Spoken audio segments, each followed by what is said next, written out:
Masters ಎಲ್ಲ ಆತ್ಮ ಬಂಧುಗಳಿಗೂ ನಮಸ್ಕಾರ. ಮೊಟ್ಟ ಮೊದಲ ಬಾರಿಗೆ ಬ್ರಹ್ಮರ್ಷಿ ಪಿತಾಮಹ ಪತ್ರಿಜಿಯವರಿಗೂ ಹಾಗೂ ಸ್ವರ್ಣಮಾಲಾ ಅಮ್ಮನವರಿಗೂ ಅನಂತ ಅನಂತ ಧನ್ಯವಾದಗಳನ್ನ ಅರ್ಪಿಸುತ್ತಾ, ಹಾಗೆ ನಮಗೆ ಉನ್ನತ ಮಟ್ಟದ ವೇದಿಕೆಯನ್ನ ನಿರ್ಮಾಣ ಮಾಡಿಕೊಟ್ಟಿದ್ದ ಲಕ್ಷ್ಮೀ ರಂಗನಾಥ್ ಸರ್ ಅವರಿಗೂ ಸಹ ಕೃತಜ್ಞತೆಗಳನ್ನ ಅರ್ಪಿಸುತ್ತಾ, ಮಾಸ್ಟರ್ಸ್ ನಮ್ಮ 32ನೇ ಬ್ಯಾಚ್ ನ 17ನೇ ದಿನ ಈ ದಿನ ಶುಕ್ರವಾರ. ಈ ದಿನ ಶುಕ್ರವಾರ ಸಮಗ್ರ ಜೀವನ ಶೈಲಿ ಭಾಗ ಇರುತ್ತೆ.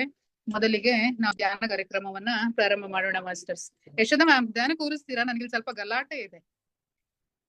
ಕೂರಿಸ್ತೀರಾ? ಓಕೆ, ಕೂರಿಸಿ ಮ್ಯಾಮ್. ಪೋಸ್ಟ್ ಕೊಟ್ಟಿದ್ದೇನೆ, ಧ್ಯಾನ ಕೂರಿಸಿ. ಹಾಫ್ ಅನ್ ಅವರ್ ಅಂದ್ರೆ ಮೌನ ಧ್ಯಾನನೇ ಇರುತ್ತೆ. Okay ma'am. Okay, thank you.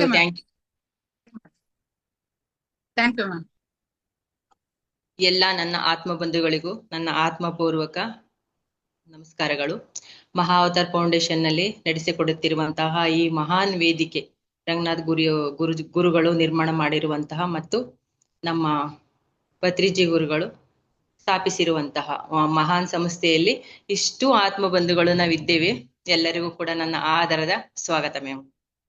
Thank you. ಈ ದಿನ ಫಸ್ಟ್ 30 ನಿಮಿಷನ ಮ್ಯಾಮ್, 30 ನಿಮಿಷನ ಧ್ಯಾನ.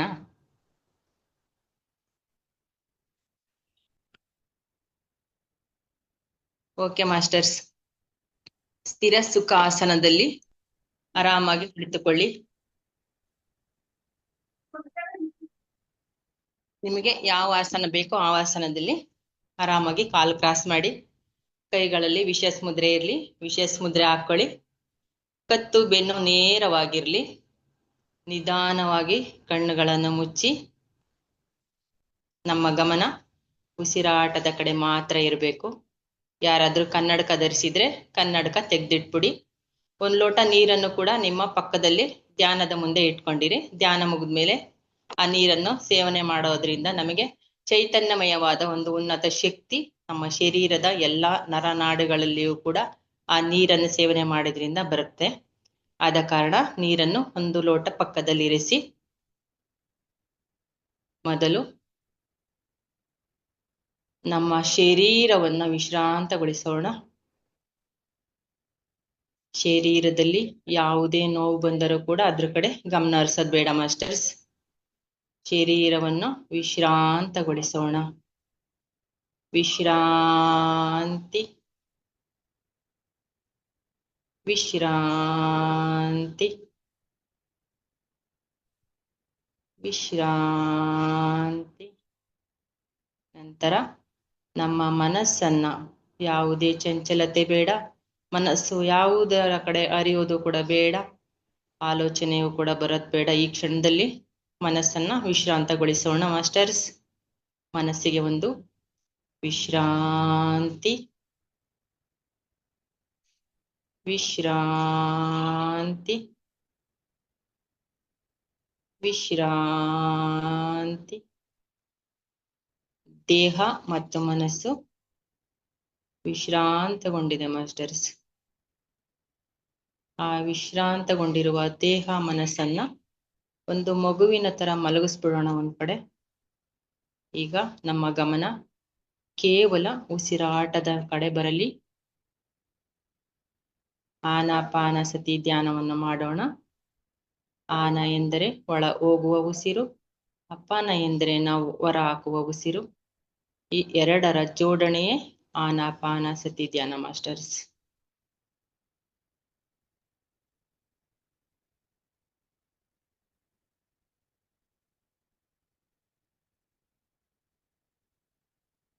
ನಮ್ಮ ದೇಹ ಮನಸ್ಸು ಶೂನ್ಯವಾಗಿದೆ. ಆ ಬ್ರಹ್ಮಾಂಡದಿಂದ ಬರುತ್ತಿರುವಂತಹ ಒಂದು ಚೈತನ್ಯಮಯವಾದ ಅದ್ಭುತವಾದ ಶಕ್ತಿ ನಮ್ಮ ನೆತ್ತಿಯ ಭಾಗದಿಂದ ಹಿಡಿದು ಕಾಲಿನ ಬೆರಳ ತುದಿಯವರೆಗೂ ಕೂಡ ಹರಿದು ಬರ್ತಾ ಇದೆ ಮಾಸ್ಟರ್ಸ್. ಅದನ್ನೇ ಗಮನಿಸುತ್ತಾ ಉಸಿರಾಟದ ಕಡೆ ಗಮನ ಕೊಟ್ಟು ನಿಶಬ್ದವಾಗಿ ಧ್ಯಾನವನ್ನು ಮುಂದುವರಿಸೋಣ ಮಾಸ್ಟರ್ಸ್. Thank you.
ಮಾಸ್ಟರ್ಸ್, ಕೇವಲ ಇನ್ನ 1 ನಿಮಿಷ ಮಾತ್ರ ಇದೆ. ನಿಮ್ಮ ಗಮನ ಉಸಿರಾಟದ ಕಡೆ ಇರಲಿ. ಯಾರು ಕೂಡ ಕಣ್ಣನ್ನು ತೆರೆಯಬೇಡಿ.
ಮಾಸ್ಟರ್ಸ್, ಕೇವಲ ಇನ್ನ 10 ಸೆಕೆಂಡುಗಳು ಮಾತ್ರ.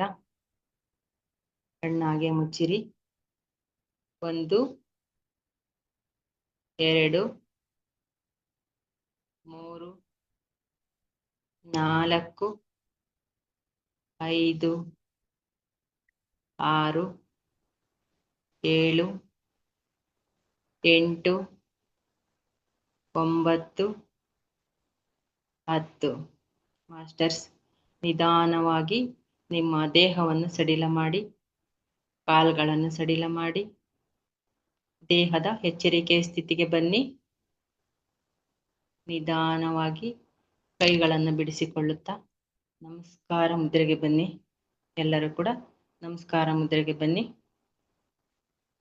ನಮ್ಮ ಭೂಮಿ ತಾಯಿಗೆ ಧನ್ಯವಾದ ಹೇಳೋಣ.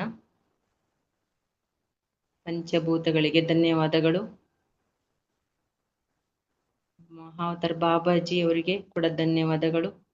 ಪತ್ರಿಜಿ ಗುರುಗಳಿಗೂ ಕೂಡ ಧನ್ಯವಾದಗಳು. ಈ ಫೌಂಡೇಶನ್ ನಿರ್ಮಾಪಕರಾಗಿರುವಂತಹ ರಂಗನಾಥ್ ಗುರುಗಳಿಗೂ ಕೂಡ ಧನ್ಯವಾದಗಳು. ನಿಮ್ಮೆಲ್ಲರ ತಂದೆ ತಾಯಿಗಳಿಗೂ ಕೂಡ ಧನ್ಯವಾದಗಳು. ನಮ್ಮ ಮನಸ್ಸಿಗೆ, ದೇಹಕ್ಕೆ, ಆತ್ಮಕ್ಕೂ ಕೂಡ ಧನ್ಯವಾದಗಳು ಮಾಸ್ಟರ್ಸ್. ನಿಮಗೂ ಕೂಡ ನನ್ನ ಆದರದ ಧನ್ಯವಾದಗಳು. Thank you. ಎಲ್ಲರೂ ಕೂಡ ಕರಗಳನ್ನೇ ನೋಡುತ್ತಾ ನಿಧಾನವಾಗಿ ಒಂದು ಮುಗುಳ್ನಗೆಯಿಂದ ಕರಗಳನ್ನೇ ನೋಡಿ ಮಾಸ್ಟರ್ಸ್. ಕರಾಗ್ರೇ ವಸತೆ ಲಕ್ಷ್ಮಿ, ಕರ ಮಧ್ಯೆ ಸರಸ್ವತಿ, ಕರಮೂಲೆ ಸ್ಥಿತೆ ಗೌರಿ, ಪ್ರಭಾತೆ ಕರದರ್ಶನಂ ಎಂದು ಈ ಮಂತ್ರವನ್ನು ಹೇಳುತ್ತಾ ಭಗವಂತನಿಗೆ ನಾವು ಕೇಳಿಕೊಳ್ಳೋಣ. ಭಗವಂತನೇ, ಈ ಉಸಿರು ಇರೋವರೆಗೂ ಕೂಡ ಈ ಕರಗಳಿಂದ ಒಳ್ಳೆಯ ಕೆಲಸವನ್ನೇ ಮಾಡಿಸು ಭಗವಂತ. Thank you, thank you, thank you universe. Thank you ಎಲ್ಲ ನನ್ನ ಆತ್ಮ ಬಂಧುಗಳಿಗೂ ನನ್ನ ಧನ್ಯವಾದಗಳು. Thank you Lakshmi ma'am. Thank you ma'am. Thank you so much Yashoda ma'am. Thank you so much. ಅದ್ಭುತವಾದಂತಹ ಧ್ಯಾನವನ್ನ ಮಾಡಿಸಿದ್ರಿ ma'am. Thank you ma'am. Thank you so much. Masters, ದಿನ ಶುಕ್ರವಾರ ಆದ್ದರಿಂದ ಸಮಗ್ರ ಜೀವನ ಶೈಲಿ ಭಾಗದಲ್ಲಿ ಈ ದಿನ ಯಶೋದಾ ಮೇಡಮ್ ಮತ್ತು ಸುಭದ್ರಾ ಮೇಡಮ್ ಅವರ ಮತ್ತೆ ಸಮಗ್ರ ಜೀವನ ಶೈಲಿನಲ್ಲಿ ಈಗ ಮೊದಲಿಗೆ ಸುಭದ್ರಾ ಮೇಡಮ್ ಅವರು ತರಗತಿಯನ್ನ ನೀಡಲಿದ್ದಾರೆ. ನೀವು ಈಗಾಗಲೇ ನಮ್ಮ ಮಹಾವತಾರ್ ಫೌಂಡೇಶನ್ ನ ಬೆಳಗಿನ ತರಗತಿ ಮತ್ತೆ ಮಧ್ಯಾಹ್ನದ ತರಗತಿಗಳಲ್ಲಿ ಹಲವಾರು ತರಗತಿಗಳನ್ನ ನೀಡಿದ್ದಾರೆ ಮಾಸ್ಟರ್ಸ್. ಇವರಿಗೆ ನನ್ನ ಪರವಾಗಿ, ವೇದಿಕೆಯ ಪರವಾಗಿ, ನಮ್ಮೆಲ್ಲ ಮಾಸ್ಟರ್ ಪರವಾಗಿ ಸುಭದ್ರಾ ಮೇಡಮ್ ಸ್ವಾಗತವನ್ನ ಕೋರ್ತಾ ಇದ್ದೀನಿ. Welcome ma'am. Over to you ma'am. Subhadra ma'am. ನಮಸ್ತೆ ಮೇಡಮ್. ಧನ್ಯವಾದಗಳು ಮೇಡಮ್ ಅವಕಾಶ ಕೊಟ್ಟಿದ್ದಕ್ಕಾಗಿ. ನಮಸ್ತೆ ನಾನು ಮ್ಯಾಮ್. ವಿಶ್ವಂ ದರ್ಪಣ ದೃಶ್ಯಮಾನ ನಗರೀ ತುಲ್ಯಂ ನಿಜಾಂತರ್ಗತಂ ಪಶ್ಯನ್ನಾತ್ಮನ ಮಾಯಯಾ ಬಹಿರಿವೋದ್ಭೂತಂ ಯಥಾ ನಿದ್ರಯಾ ಯಸ್ಸಾಕ್ಷಾತ್ಕಾರಂ करणाद् भवेन्न पुनरावृत्तिर्भवाम्भो निधौ तस्मै श्रीगुरुवे नमो तस्मै ಶ್ರೀಗುರು ನಮ ಇದಂ ಶ್ರೀ ದಕ್ಷಿಣಾಮೂರ್ತಯೇ ದಕ್ಷಿಣಾಮೂರ್ತಿ ಸ್ವರೂಪರಾದ ರಂಗನಾಥ್ ಗುರುಜಿಗಳಿಗೂ ಮಹಾವತಾರ್ ಬಾಬಾಜಿಯವರಿಗೂ ಪತ್ರಿಜಿಯವರಿಗೂ ಇಲ್ಲಿ ನೆರೆದಿರುವಂಥ ಝೂಮ್ನಲ್ಲಿರುವಂಥ ಎಲ್ಲ ನನ್ನ ಆತ್ಮದೇವರುಗಳಿಗೂ ಮತ್ತು ನನ್ನ ತಂದೆ ತಾಯಿಗಳಿಗೂ ಭೂಮಿ ತಾಯಿಗೂ ಎಲ್ರಿಗೂ ನಮಸ್ಕರಿಸುತ್ತಾ ನಾನು ಈ ದಿನ ವಿಜಯಕಾಂತ್ ಸರ್ ಹೇಳಿದ್ರಲ್ಲ ಯೋಗ ವಾಸಿಷ್ಠ ಅಂತ ಅದು ನನಗೆ ಬುಕ್ ಸಿಕ್ತು ಮಾಸ್ಟರ್. ಅದ್ರ ಬಗ್ಗೆ ನಾನು ಸ್ವಾಧ್ಯಾಯ ಕೊಡಲು ಇಚ್ಛಿಸುತ್ತೇನೆ ಮಾಸ್ಟರ್. ಯೋಗ ವಸಿಷ್ಠದ ಸಾರ ಅಂದ್ಬಿಟ್ಟು ಒಂದು ಚಿಕ್ಕ ಗ್ರಂಥ ಮೇಡಮ್ ಇದು. ಅದರದ ಸಾರ: ಯೋಗ ವಾಸಿಷ್ಠವು ಅನೇಕ ವಿಚಿತ್ರ ಕಥೆಗಳ ಮೂಲಕವಾಗಿ ದೃಷ್ಟಾಂತಗಳ ಸಹಾಯದಿಂದ ಅದ್ವೈತ ಸಿದ್ಧಾಂತವನ್ನು ಸುಲಭವಾಗಿಯೂ ಸುಂದರವಾಗಿಯೂ ಬೋಧಿಸುವ ಪ್ರಸಿದ್ಧ ಗ್ರಂಥ ಇದು. ಇದಕ್ಕೆ ವಾಸಿಷ್ಠ ರಾಮಾಯಣವೆಂದು ಜ್ಞಾನಯೋಗ ತರಂಗಿಣಿ ಎಂದು ಹೆಸರುಂಟು. ಅದ್ವೈತ ಗುರುಪರಂಪರೆಯ ಪ್ರಪ್ರಥಮ ಮೂರ್ಧನ್ಯರಾದ ಬ್ರಹ್ಮವಿದ್ವರಿಷ್ಠರಾದ ವಸಿಷ್ಠ ಮಹರ್ಷಿಗಳು ಸೃಷ್ಟಿಯ ಆದಿಯಲ್ಲಿ ಲೋಕದಲ್ಲಿ ಶಾಂತಿಯು ನೆಲೆಗೊಳ್ಳಲೆಂದು ಭಗವಂತನಾದ ಚತುರ್ಮುಖನು ಉಪದೇಶಿಸಿದ ಜ್ಞಾನವಿದ್ಯೆಯನ್ನು ಶ್ರೀರಾಮ ಚಿತ್ತಶಾಂತಿಗೆಂದು ಇದನ್ನು ಹೇಳ್ತಾ ಇದ್ದಾರೆ ಮಾಸ್ಟರ್ಸ್. ಕೇಳಿಸ್ತಿದ್ಯಾ ಮೇಡಮ್? ಎಸ್ ಮೇಡಮ್, ಕೇಳಿಸ್ತಿದೆ ಹಲೋ, ಕೇಳಿಸ್ತಿದೆ ಮ್ಯಾಮ್. ಹಾ ಆಯ್ತು ಮೇಡಮ್. ಶ್ರೀ ವಸಿಷ್ಠ ಉವಾಚ ಪೂರ್ವಮುಕ್ತಂ ಭಗವತಾ ಯಜ್ಞಾನಾಂ ಪದ್ಮಜನ್ಮನಾ ಸ್ವರ್ಗಾದೌ ಲೋಕಶಾಂತ್ಯರ್ಥಂ ತದಿದಂ ಕಥಯಾಮ್ಯಹಂ. ಹೀಗೆ ಹೇಳಿ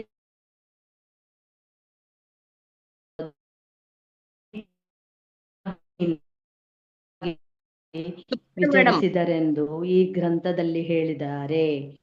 ವಿದ್ಯಾರಣ್ಯರು ತಮ್ಮ ಜೀವ ವಿವೇಕದಲ್ಲಿಯೂ ಸಾಧು ಸುಭದ್ರ ಮೇಡಮ್, ನೀವು ವಿಡಿಯೋ ಆಫ್ ಮಾಡ್ಕೊಳ್ಳಿ, ಕ್ಲಿಯರ್ ಆಗಿ ಕೇಳಿಸುತ್ತೆ. ವಿದ್ಯಾರಣ್ಯರು ಆಯ್ತು ಮೇಡಮ್. Okay ma'am. ವಿದ್ಯಾರಣ್ಯರು ತಮ್ಮ ಜೀವನ್ಮುಕ್ತಿ ವಿವೇಕದಲ್ಲಿಯೂ ಸಾಧು ನಿಶ್ಚಲ ದಾಸರು ನಿಜಗುಣ ಶುಭಯೋಗಿಗಳು ಮೊದಲಾದವರು ತಮ್ಮ ತಮ್ಮ ಗ್ರಂಥಗಳಲ್ಲಿಯೂ ಈ ಗ್ರಂಥದ ಅನೇಕಾಂಶಗಳನ್ನು ಸಂಗ್ರಹಿಸಿದ್ದಾರೆ. ವಸಿಷ್ಠ ಸಿದ್ಧಾಂತವು ಶಾಂಕರ ಸಿದ್ಧಾಂತವು ಕೆಲವು ಕಡೆಗಳಲ್ಲಿ ಭಿನ್ನವಾಗಿದೆ ಎಂದು ಕೆಲವರ ಅಭಿಪ್ರಾಯವಿದೆ. ಆದರೂ ಅದ್ವೈತ ಸಂಪ್ರದಾಯದ ಆಚಾರ್ಯರು ಮುಮುಕ್ಷುಗಳು ಜಿಜ್ಞಾಸುಗಳು ಈ ಗ್ರಂಥವನ್ನು ಪರಮಾಧಾರದಿಂದ ಉಪಯೋಗಿಸುತ್ತಿದ್ದಾರೆ. ವಿಷಯಾನುಕ್ರಮಣ ತಿಳ್ಕೊಳ್ತಾ ಇದ್ವಿ ಮಾಸ್ಟರ್. ಇವಾಗ ಇದರಲ್ಲಿ ಲಘು ಯೋಗ ವಾಸಿಷ್ಠವೆಂದು ಬೃಹದ್ ಯೋಗ ವಾಸಿಷ್ಠವೆಂದು ಎರಡು ರೂಪಗಳಿವೆ. ಯೋಗವೆಂಬ ಹೆಸರಿದ್ದರೂ ಈ ಗ್ರಂಥದಲ್ಲಿ ಮುಖ್ಯವಾಗಿ ತತ್ವಜ್ಞಾನವನ್ನೇ ಹೇಳಿದೆ. ಎರಡು ಕಥೆಗಳಲ್ಲಿ ಮಾತ್ರ ಯೋಗ ಸಾಧನೆಯನ್ನು ಹೇಳಿದೆ. ಅಲ್ಲಿ ಯಾರಾದರೂ ಯೋಗವೆಂದರೆ ಹಠಯೋಗವಲ್ಲವೆಂದು ಶುದ್ಧವಾದ ರಾಜಯೋಗವೆಂದು ಸ್ಪಷ್ಟವಾಗಿ ಹೇಳಿದೆ. ಭಗವದ್ಗೀತೆಯಲ್ಲಿರುವಂತೆ ಇಲ್ಲಿ ಯೋಗ ಶಬ್ದದಿಂದ ಜ್ಞಾನಯೋಗ ಮೊದಲಾದ ಎಲ್ಲಾ ಯೋಗಗಳು ಹೇಳಲ್ಪಟ್ಟಿವೆ. ಬೃಹದ್ಯೋಗ ವಾಸಿಷ್ಠದಲ್ಲಿ 36,000 ಶ್ಲೋಕಗಳಿವೆ. ಆದರೆ ಇದಕ್ಕೆ 64 ಶ್ಲೋಕಗಳ ವ್ಯಾಖ್ಯಾನವಿದೆ. ಆದ್ದರಿಂದ ಇದರಲ್ಲಿ ಒಟ್ಟು 1,00,000 ಶ್ಲೋಕಗಳು ಇವೆ. ಮೂಲ ಗ್ರಂಥದಲ್ಲಿರುವ ವಿಸ್ತಾರ ವರ್ಣನೆಗಳನ್ನೆಲ್ಲ ಬಿಟ್ಟು ಸಾರಭೂತವಾದ 6,000 ಶ್ಲೋಕಗಳನ್ನು ಆರಿಸಿ ಸಂಗ್ರಹಿಸಿದ ಸಣ್ಣ ಗ್ರಂಥವೇ ಈ ಯೋಗ ವಾಸಿಷ್ಠ ಸಾರವಾಗಿದೆ. ಕಾಶ್ಮೀರ ದೇಶದ ವಿದ್ವಾಂಸರಾದ ಅಭಿನಂದನಾ ಎನ್ನುವರು ಈ ಸಾರ ಸಂಗ್ರಹ ಕಾರ್ಯವನ್ನು ಮಾಡಿದ್ದಾರೆ. ಶ್ರೀರಾಮನಿಗೆ ವಸಿಷ್ಠ ಮಹರ್ಷಿಗಳು ಮೂಲ ಯೋಗ ವಾಸಿಷ್ಠದಲ್ಲಿಯ ಗ್ರಂಥದಲ್ಲಿರುವ ವಿಚಾರವನ್ನು ಉಪದೇಶಿಸಿದರೆಂದು ರಾಮಾಯಣಕರ್ತರಾದ ವಾಲ್ಮೀಕಿಗಳು ಭರದ್ವಾಜ ಋಷಿಗಳಿಗೆ ಎಲ್ಲವನ್ನೂ ಬೋಧಿಸಿರುತ್ತಾರೆ. ಈ ಗ್ರಂಥದ ಅಧ್ಯಯನಕ್ಕೆ ಕೆಲವು ಪಕ್ವಜೀವರು ಮಾತ್ರ ಅಧಿಕಾರಿಗಳೆಂದು ಜ್ಞಾನಿಗಳ ಮತ. ವೈರಾಗ್ಯ ಸಂಪನ್ನರಾದ ತೀವ್ರ ಮೋಕ್ಷಾಪೇಕ್ಷಿಗಳು ಮಾತ್ರ ಇದಕ್ಕೆ ಅಧಿಕಾರಿಗಳೆಂದು ಈ ಗ್ರಂಥದಲ್ಲಿಯೇ ಹೇಳಿದೆ. ಜೀವಾತ್ಮ, ಪರಮಾತ್ಮ, ಜಗತ್ತು ಮೊದಲಾದವುಗಳ ಸ್ವರೂಪವನ್ನು ಸಂಸಾರ ದುಃಖದಿಂದ ಬಿಡುಗಡೆಯನ್ನು ಪಡೆಯುವುದಕ್ಕೆ ಸಾಧನೆಯನ್ನು ತಿಳಿಯಬೇಕೆನ್ನುವ ನಿಜವಾದ ವಿರಕ್ತರಿಗೆ ಈ ಗ್ರಂಥವು ಜ್ಞಾನದ ಗನಿಯಾಗಿದೆ. ಸಂಸ್ಕೃತ ಭಾಷೆಯಲ್ಲಿರುವ ಬೇರೆ ಆಧ್ಯಾತ್ಮ ಗ್ರಂಥಗಳಿಗಿಂತಲೂ ಇದು ವಿಲಕ್ಷಣವಾಗಿದೆ. ವೇದಾಂತಗಳು ಬಹಳ ಗೂಢವಾಗಿರುವುದರಿಂದ ಬಗೆಯಾಗಿ ಅರ್ಥ ಮಾಡಿರುತ್ತಾರೆ. ಯೋಗ ವಾಸಿಷ್ಠವು ಹೊಸದೊಂದು ವಿಶಿಷ್ಟ ಪಥವನ್ನು ಹಿಡಿದಿದೆ. ಅನೇಕ ಮುಖಗಳಿಂದ ನಿರೂಪಿಸಿ ಅದನ್ನೇ ಸ್ವಾರಸ್ಯವಾದ ಕಥೆಗಳ ಮೂಲಕ ವಿವರಿಸುತ್ತದೆ. ಸಾಧಕನು ನಿತ್ಯ ಜೀವನದಲ್ಲಿ ಅನುಸರಿಸಬೇಕಾದ ನಿಯಮಗಳನ್ನು ಅದು ನಿದರ್ಶನಗಳಿಂದ ತಿಳಿಸುತ್ತದೆ.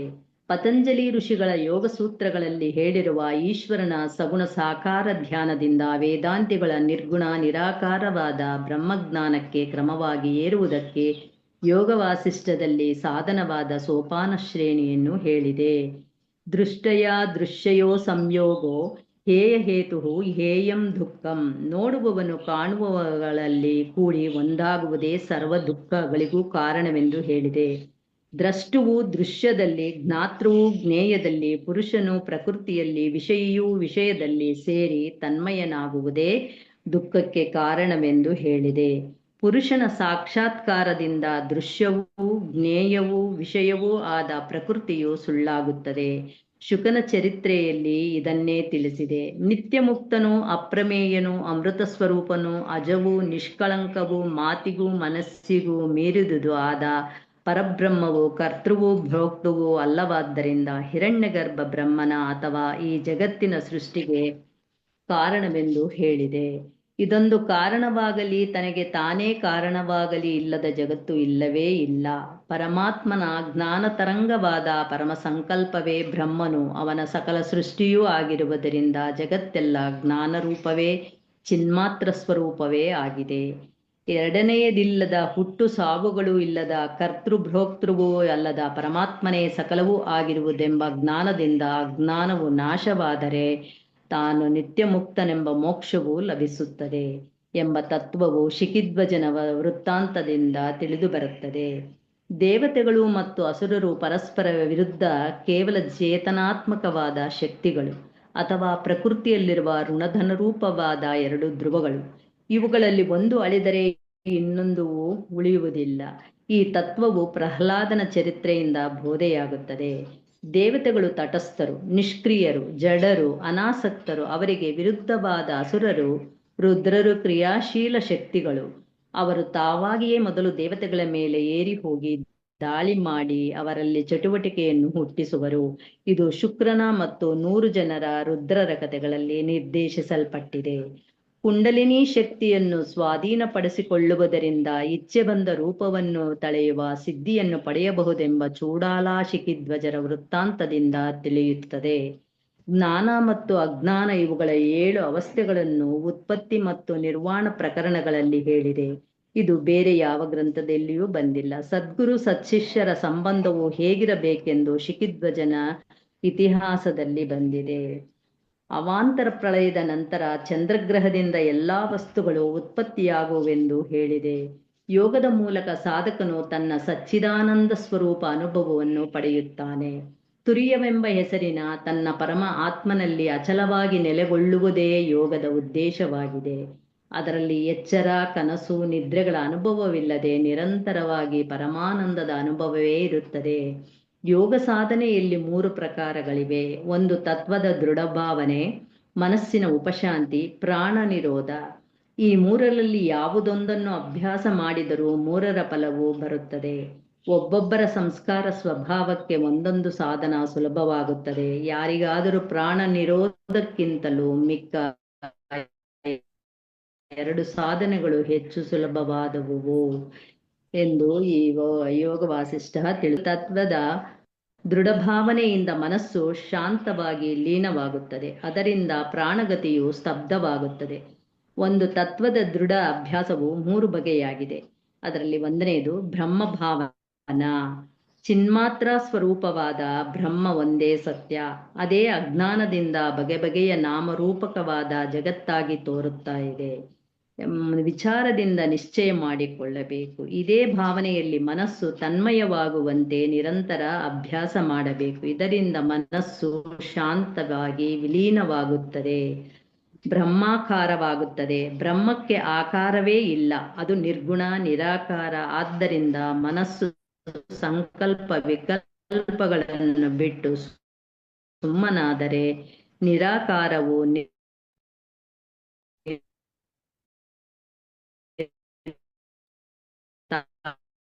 ಸ್ಫುರಿಸುತ್ತದೆ. ಇದರಿಂದ ಪ್ರಾಣ ಅವರು ಆ ರೂಪವೇ ಆಗುತ್ತಾರೆಂಬುದು ಪ್ರಬಲವಾದ ಪ್ರಕೃತಿ ನಿಯಮ. ಇನ್ನು ಎರಡನೇದಾದದ್ದು ಅಭಾವಾಭಾವನಾ. ಬ್ರಹ್ಮೈವ ಸತ್ಯಂ, ಬ್ರಹ್ಮ ಒಂದೇ ಸತ್ಯ, ಅದೇ ಜಗತ್ತಾಗಿ ತೋರುತ್ತಿದೆ. ಆದ್ದರಿಂದ ತೋರುವ ರೂಪದಿಂದ ಜಗತ್ತು ನಿಜವಲ್ಲ, ಜಗನ್ಮಿಥ್ಯ. ವ್ಯವಹಾರ ದೃಷ್ಟಿಯಿಂದ ನಾಮರೂಪಾತ್ಮಕವಾದ ಜಗತ್ತು ತೋರುತ್ತಿದ್ದರೂ ಪರಮಾರ್ಥ ದೃಷ್ಟಿಯಲ್ಲಿ ಪದಾರ್ಥಗಳು ಇಲ್ಲವೇ ಇಲ್ಲ. ಜಗತ್ತಿನ ಅತ್ಯಂತ ಅಭಾವವೇ ಇದೆ. ಎಲ್ಲವೂ ಬ್ರಹ್ಮ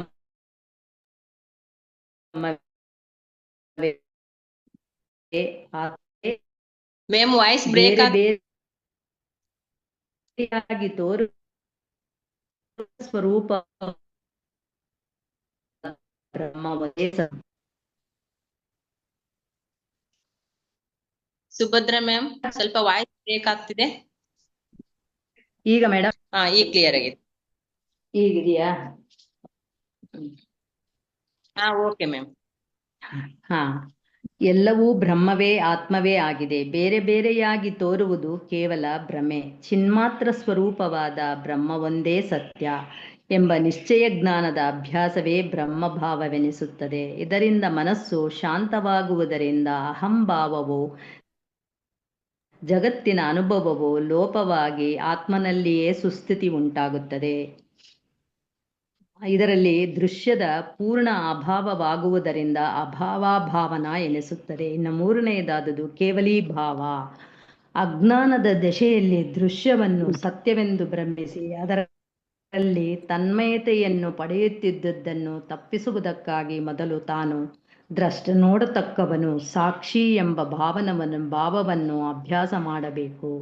ಅನಂತರ ನೋಡುವವ ದ್ರಷ್ಟ ಸುಳ್ಳೆಂದು ಎರಡನೆಯದೇನು ತೋರದೆ ಆತ್ಮನಲ್ಲಿ ಕೇವಲೀ ಭಾವ.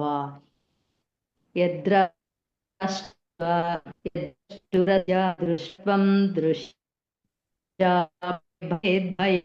ತದ್ವಿಧಿ ಕೇವಲೀ ಭಾವಂ ತತ ಏವ ಸತಃ ಸದಾ.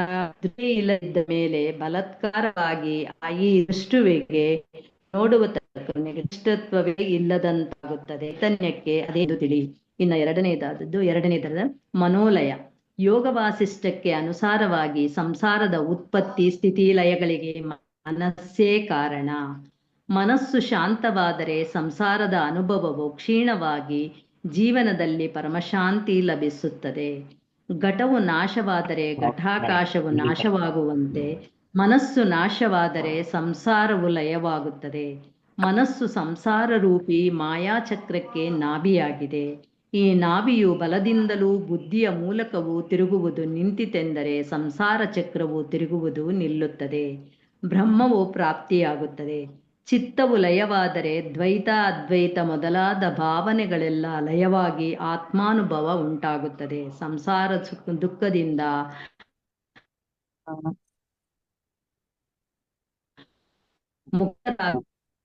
ನಿಗ್ರಹ ಮನೋಲಯವೇ ಒಂದು ಸಾಧನ. ಮನಸ್ಸು ದೇಹ ಭಾವನೆಯಿಂದ ಸ್ಥೂಲವಾಗಿ ಪರಿಮಿತ ಜೀವವಾಗುತ್ತದೆ. ಮನಸ್ಸೇ ಸೂಕ್ಷ್ಮವಾಗೂ ವಿಶಾಲವಾಗಿ ಬಿಟ್ಟು ಸಂಸಾರ ವಾಸನೆಯನ್ನು ತ್ಯಾಗ ಪರಿಶುದ್ಧಬೇಕು. ಯುಕ್ತಿ ಇಲ್ಲದೆ ಮನಸ್ಸು ಜಯಿಸುವುದು ಕಠಿಣವಾಗುತ್ತದೆ.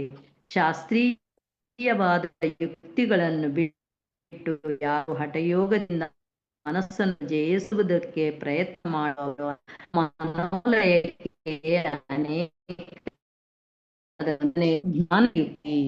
ಜ್ಞಾನದ ಮೂಲಕ ಕಣ್ಣುಚ್ಚು ಬಿಡುವುದಕ್ಕಿಂತಲೂ ಆಗಿದೆ. ಸ್ವಲ್ಪದಿಂದಲೇ ಮನಸ್ಸಿನ ಇರುವಿಕೆಯಾದ್ದರಿಂದ ಜ್ಞಾನದಿಂದ ಅದರ ನಾಶವಾಗುವುದು ಸ್ವಾಭಾವಿಕ. ಜ್ಞಾನದಿಂದ ಹಾವು ಮರಬೂ ಅಲ್ಲಿ ನೀರಿದೆ ಎಂದು ಕಾಣುವಂತೆ ಅಜ್ಞಾನದಿಂದ ಮನಸ್ಸು ಜಗತ್ತು ಸುಳ್ಳಾಗುತ್ತದೆ. ಇನ್ನು ಸಂಕಲ್ಪ ತ್ಯಾಗ. ಸಂಕಲ್ಪದಿಂದಲೇ ಮನಸ್ಸಿಗೆ ಬಂಧನವು, ಆದರೆ ಆ ಭಾವದಿಂದಲೇ ಮನಸ್ಸಿಗೆ ಮುಕ್ತಿಯು ಉಂಟಾಗುತ್ತದೆ. ಸಂಕಲ್ಪ ಶಾಂತವಾದರೆ ಮನಸ್ಸು ಶಾಂತವಾಗಿ ಸಂಸಾರ ದುಃಖವೆಲ್ಲ ನಾಶವಾಗುತ್ತದೆ. ಎರಡನೇದದು ಸಂಕಲ್ಪ ತ್ಯಾಗ. ಮೂರನೆಯದು ಭೋಗ ವಿರಕ್ತಿ. ಸಂಸಾರ ನಾಶ ಮಾಡುವಂತ ಭೋಗ ವಿರಾಗ ಉಂಟಾಗುವವರೆಗೂ ದುಃಖವನ್ನು ಜಯಿಸತಕ್ಕ ಪರಮ ನಿವೃತ್ತಿಯು ಅನುಭವವಾಗುವುದಿಲ್ಲ. ವಿಷಯ ವಿರಕ್ತಿಯಿಂದ ಮನಸ್ಸು ಸೂಕ್ಷ್ಮವಾಗಿ ಆತ್ಮಭಾವದಲ್ಲಿ ನಿಲ್ಲುತ್ತದೆ. ಇನ್ನು ವಾಸನಾ ತ್ಯಾಗ. ಮನಸ್ಸು ವಾಸನಾ ರೂಪವಾಗಿದೆ. ವಾಸನಾ ಎಂದರೆ ಇಲ್ಲಿ ಇಚ್ಛೆ ಅಂತ ತಗೋಬೇಕು. ಮನಸ್ಸು ಎಂದರೆ ವಾಸನ. ಕ್ಷೀಣಾಯಾಂ ವಾಸನಾಯಾಂ ತು ಚೇತೋ ಗಲತಿ ಸತ್ವರಂ. ವಾಸನೆಯು ಕ್ಷೀಣವಾಗುತ್ತಾ ಹೋದಂತೆ ಚಿತ್ತವು ಬೇಗ ಬೇಗ ಕರಗುತ್ತಾ ಬರುವುದು. ವಾಸನೆಗಳನ್ನು ಸಂಪೂರ್ಣವಾಗಿ ಬಿಡುವುದೇ ಮೋಕ್ಷವು. ಇನ್ನು ಐದನೆಯದಾದದ್ದು ಅಹಂಭಾವದ ತ್ಯಾಗ. ಅಹಂಭಾವವು ದೃಢವಾದರೇನೆ ಸಂಸಾರ ಭ್ರಮೆ ಉದಯವಾಗುತ್ತದೆ. ಅಹಂಭಾವವು ಕ್ಷೀಣವಾದರೆ ನಿರಂತರ ಶಾಂತಿ ಇರುವ ಸ್ವರೂಪದಲ್ಲಿ ಸ್ಥಿತಿಯಾಗುತ್ತದೆ. ಅಹಂಭಾವ ರೂಪ ಮೇಘವು ಕ್ಷೀಣವಾಗುವುದರಿಂದ ಚಿದಾಕಾಶವು ನಿರ್ಮಲವಾಗಿ ಆತ್ಮಾನುಭವ ರೂಪ ಸೂರ್ಯನು ಪ್ರಚಂಡವಾಗಿ ಪ್ರಕಾಶಿಸುತ್ತಾನೆ. ಈ ಸರ್ವ ಸಂಸಾರವು ಇಂದ್ರಜಾಲದಂತೆ ಸುಳ್ಳಾಗಿದೆ. ಇದರಲ್ಲಿ ರಾಗವನ್ನಾಗಲಿ ದ್ವೇಷವನ್ನಾಗಲಿ ಮಾಡುವುದರಿಂದ ಪ್ರಯೋಜನವಿಲ್ಲ, ಅಹಂ ಬೆಳೆಯುವುದಿಲ್ಲ. ಇನ್ನು ಆರನೆಯದಾಗದ್ದು ಸಂಗತ್ಯಾಗ. ಯಾವ ಪುರುಷನು ಕರ್ಮತ್ಯಾಗವನ್ನು ಮಾಡದೆ, ಕರ್ಮಾಸಕ್ತನೂ ಆಗದೆ, ಕರ್ಮ ಫಲವನ್ನೂ ಬಯಸದೆ ಎಲ್ಲ ಅವಸ್ಥೆಗಳಲ್ಲಿಯೂ ಸಮನಾಗಿರುವನು, ಅವನೇ ಸಂಗರಹಿತನಾದವನು. ಯಾವನ ಹೃದಯವು ಸಂಸಾರದ ವಿಷಯಗಳಲ್ಲಿ ಆಸಕ್ತವಾಗಿದೆಯೋ ಅವನೇ ಸಂಸಾರ ಸಾಗರದಲ್ಲಿ ಮುಳುಗಿದವನು. ಯಾವನ ಮನಸ್ಸು ಆಸಕ್ತವಾಗಿಲ್ಲವೋ ಅವನೇ ಮುಕ್ತನಾದವನು. ಈ ಸರ್ವವೂ ಆತ್ಮವೇ ಆಗಿರುವಾಗ ಯಾವುದನ್ನು ತ್ಯಾಗ ಮಾಡಬೇಕು, ಯಾವುದನ್ನು ಗ್ರಹಿಸಬೇಕು, ಈ ಭಾವವೇ ಅಸಂಗವೆನಿಸುತ್ತದೆ. ಇನ್ನು ಏಳನೇದಾದದ್ದು ಕರ್ತೃತ್ವ ಭೋಕ್ತೃತ್ವ ಭಾವನಾ ತ್ಯಾಗ. ಯತ್ಕರೋಷಿ ಯಜಶ್ನಾಶಿ ಯಜ್ಜುಹೋಷಿ ದದಾಸಿ ಯತ್ ನ ಕರ್ತಾಸಿ ನ ಭೋಕ್ತಾಸಿ ತತ್ರ ಮುಕ್ತಾ ಮತಿ ಶಮಿ. ಯಾವುದನ್ನೇ ಮಾಡು, ಯಾವುದನ್ನೇ ತಿನ್ನು, ಯಾವುದನ್ನೇ ಹೋಮ ಮಾಡು, ಯಾವುದನ್ನೇ ದಾನ ಮಾಡು, ನೀನು ಕರ್ತನಲ್ಲ ಭೋಕ್ತನಲ್ಲ ಎಂಬ ದೃಢಪಡಿಸಿಕೊಂಡರೆ ನೀನು ಮುಕ್ತನಾಗುವೆ, ಶಾಂತನಾಗುವೆ. ಸಂಕಲ್ಪತ್ವಂ ಹಿ ಬಂಧಸ್ಯ ಕಾರಣಂ ತತ್ಪರಿತ್ಮಜ ಮೋಕ್ಷಸ್ತು ನಿಸ್ಸಂಕಲ್ಪಿತತ್ವಂ ತ್ಯದಭ್ಯಾಸ ಪರೋಭವ. ಸಂಕಲ್ಪವೇ ಬಂಧವು, ಅದನ್ನು ಬಿಡು. ಸಂಕಲ್ಪವೇ ಮೋಕ್ಷವು, ನಿಸ್ಸಂಕಲ್ಪವೇ ಮೋಕ್ಷವು, ಅದನ್ನು ಅಭ್ಯಾಸ ಮಾಡು. ಇನ್ನು ಎಂಟನೇದಾದದ್ದು ಸರ್ವತ್ಯಾಗ. ಎಲ್ಲವನ್ನೂ ಬಿಡುವವರಿಗೆ ಆತ್ಮಲಾಭವಾಗುವುದಿಲ್ಲ. ಎಲ್ಲ ಅವಸ್ಥೆಗಳನ್ನು ಬಿಟ್ಟ ಮೇಲೆ ಉಳಿಯುವುದೇ ಆತ್ಮ. ಸರ್ವತ್ಯಾಗವೇ ಸರ್ವ ದುಃಖವನ್ನು ನಾಶ ಮಾಡುವ ಚಿಂತಾಮಣಿಯಾಗಿದೆ. ಯಾರ ಬುದ್ಧಿಯ ಮೂಲಕ ಸರ್ವ ಶಂಕೆಗಳನ್ನು, ಸಕಲ ಇಚ್ಛೆಗಳನ್ನು, ಸಮಸ್ತ ನಿಶ್ಚಯಗಳನ್ನು ತ್ಯಾಗ ಮಾಡಿದ್ದಾನೋ ಅವನೇ ಮಹಾತ್ಯಾಗಿಯು. ಸರ್ವೇಚ್ಛಾಃ ಸಕಲಾಃ ಶಂಕಾಃ ಸರ್ವೇಹಾಃ ಸರ್ವನಿಶ್ಚಯಾಃ ಧಿಯಾ ಯೇನ ಪರಿತ್ಯಕ್ತ್ವಾ ಮಹಾತ್ಯಾಗಿ ಸ ಉಚ್ಯತೆ. ಸಮಾಧಿ ಅಭ್ಯಾಸ. ಯದಿ ವಾಪಿ ಸಮಾಧಾನೆ ನಿರ್ವಿಕಲ್ಪೆ ಸ್ಥಿತಿಂ ವ್ರಜೇತ್ ತದಕ್ಷಯಸ್ಸು ಸುಷುಪ್ತಾಭ್ಯಾಂ ತನ್ಮನ್ಯೇತಾಮಲಂ ಪದಂ. ನಿರ್ವಿಕಲ್ಪವಾದ ಸಮಾಧಿಯಲ್ಲಿಯೇ ನಿಶ್ಚಲವಾದ ಸ್ಥಿತಿಯನ್ನು ಪಡೆಯುವ ಪಕ್ಷದಲ್ಲಿ ಆಗ ಕ್ಷಯವಾದ ಸುಷುಪ್ತಿಗೆ ಸಮಾನವಾದ ಆ ಅವಸ್ಥೆಯನ್ನು ಪರಮ ಪದವನ್ನಾಗಿ ತಿಳಿಯಬಹುದು. ಎಲ್ಲ ಬಗೆಯ ಆಶೆಗಳ ರೂಪವಾದ ಹುಲ್ಲನ್ನು ಬೂದಿ ಮಾಡಬಲ್ಲ ಈ ತತ್ವಜ್ಞಾನ ರೂಪ ಅಗ್ನಿಯೇ ಸಮಾಧಿಯಾಗಿದೆ. ಯಾವುದರಲ್ಲಿ ಚಿತ್ತವು ಸ್ಥಿರವಾಗಿ ನಿಂತು ನಿತ್ಯ ತೃಪ್ತಿ ಪಡೆಯುತ್ತದೆಯೋ ಆ ಪ್ರಜ್ಞೆಗೆ ಸಮಾಧಿ ಎನ್ನುತ್ತಾರೆ. ಯಾವ ಬಗೆಯ ವಿಷಯದ ತೃಷ್ಣೆಯೂ ಅಂದರೆ ಬಯಕೆಯೂ ಇಲ್ಲದಿರುವುದೇ ಸಮಾಧಿ ಎನ್ನುತ್ತಾರೆ. ಇನ್ನು ಲಯಕ್ರಮ.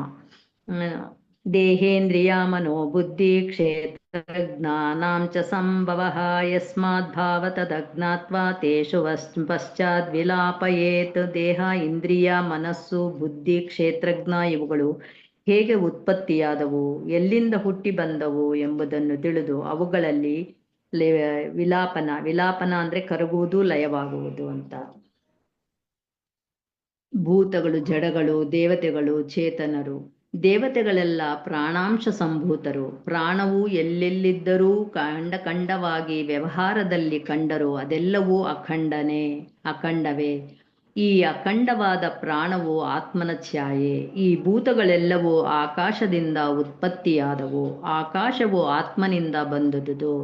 ಆಕಾಶ ಮತ್ತು ಪ್ರಾಣ ಈ ಎರಡರಿಂದಲೇ ಎಲ್ಲ ಸೃಷ್ಟಿಯೂ ಆಗಿರುವುದು. ಇವೆರಡು ಆತ್ಮನಿಂದ ಬಂದಿವೆಯಾದ್ದರಿಂದ ಆತ್ಮನಲ್ಲಿ ವಿಲೀನವಾಗುತ್ತದೆ.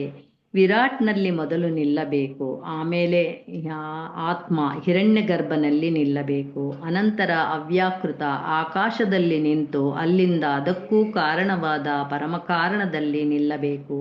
ಹೀಗೆ ಆಧ್ಯಾತ್ಮಿಕವಾದ ದೇಹೇಂದ್ರಿಯಾದಿಗಳು ನಾನು ಎಂಬ ಭಾವವನ್ನು ಬಿಟ್ಟು ಇವಕ್ಕೆಲ್ಲ ಕಾರಣಭೂತ ದೇವತಾ ಸಂಯಷ್ಟಾತ್ಮಕವಾದ ಓಂಕಾರದಲ್ಲಿ ಅಕಾರಾರ್ಥವಾದ ವಿರಾಟ್ ಪುರುಷನೇ ನಾನು ಎಂಬ ಭಾವನೆಯಿಂದ ಮೊದಲು ವಿರಾಟ್ನಲ್ಲಿ ನಿಂತು ಅನಂತರ ಅದಕ್ಕೆ ಕಾರಣವಾದ ಉಕಾರಾರ್ಥವಾದ ಸೂಕ್ಷ್ಮಭೂತ ಲಿಂಗ ಸಮಷ್ಟ್ಯಾತ್ಮವಾದ ಹಿರಣ್ಯಗರ್ಭನಲ್ಲಿ ವಿರಾಜನನ್ನು ಪ್ರವಿಲಾಪ ಲಯ ಮಾಡಿಕೊಂಡು ಈ ಹಿರಣ್ಯಗರ್ಭನನ್ನು ಅವನಿಗೆ ಕಾರಣನಾದ ತ್ರಿಗುಣಾತ್ಮಕ ಮಾಯೆಯಿಂದ ಉಪಹಿತವಾದ ಮಕಾರಾರ್ಥವಾದ ಅವ್ಯಾಕೃತ ಈಶ್ವರನಲ್ಲಿ ಪ್ರವಿಲಾಪ ಮಾಡಿ ನಿಲ್ಲಬೇಕು.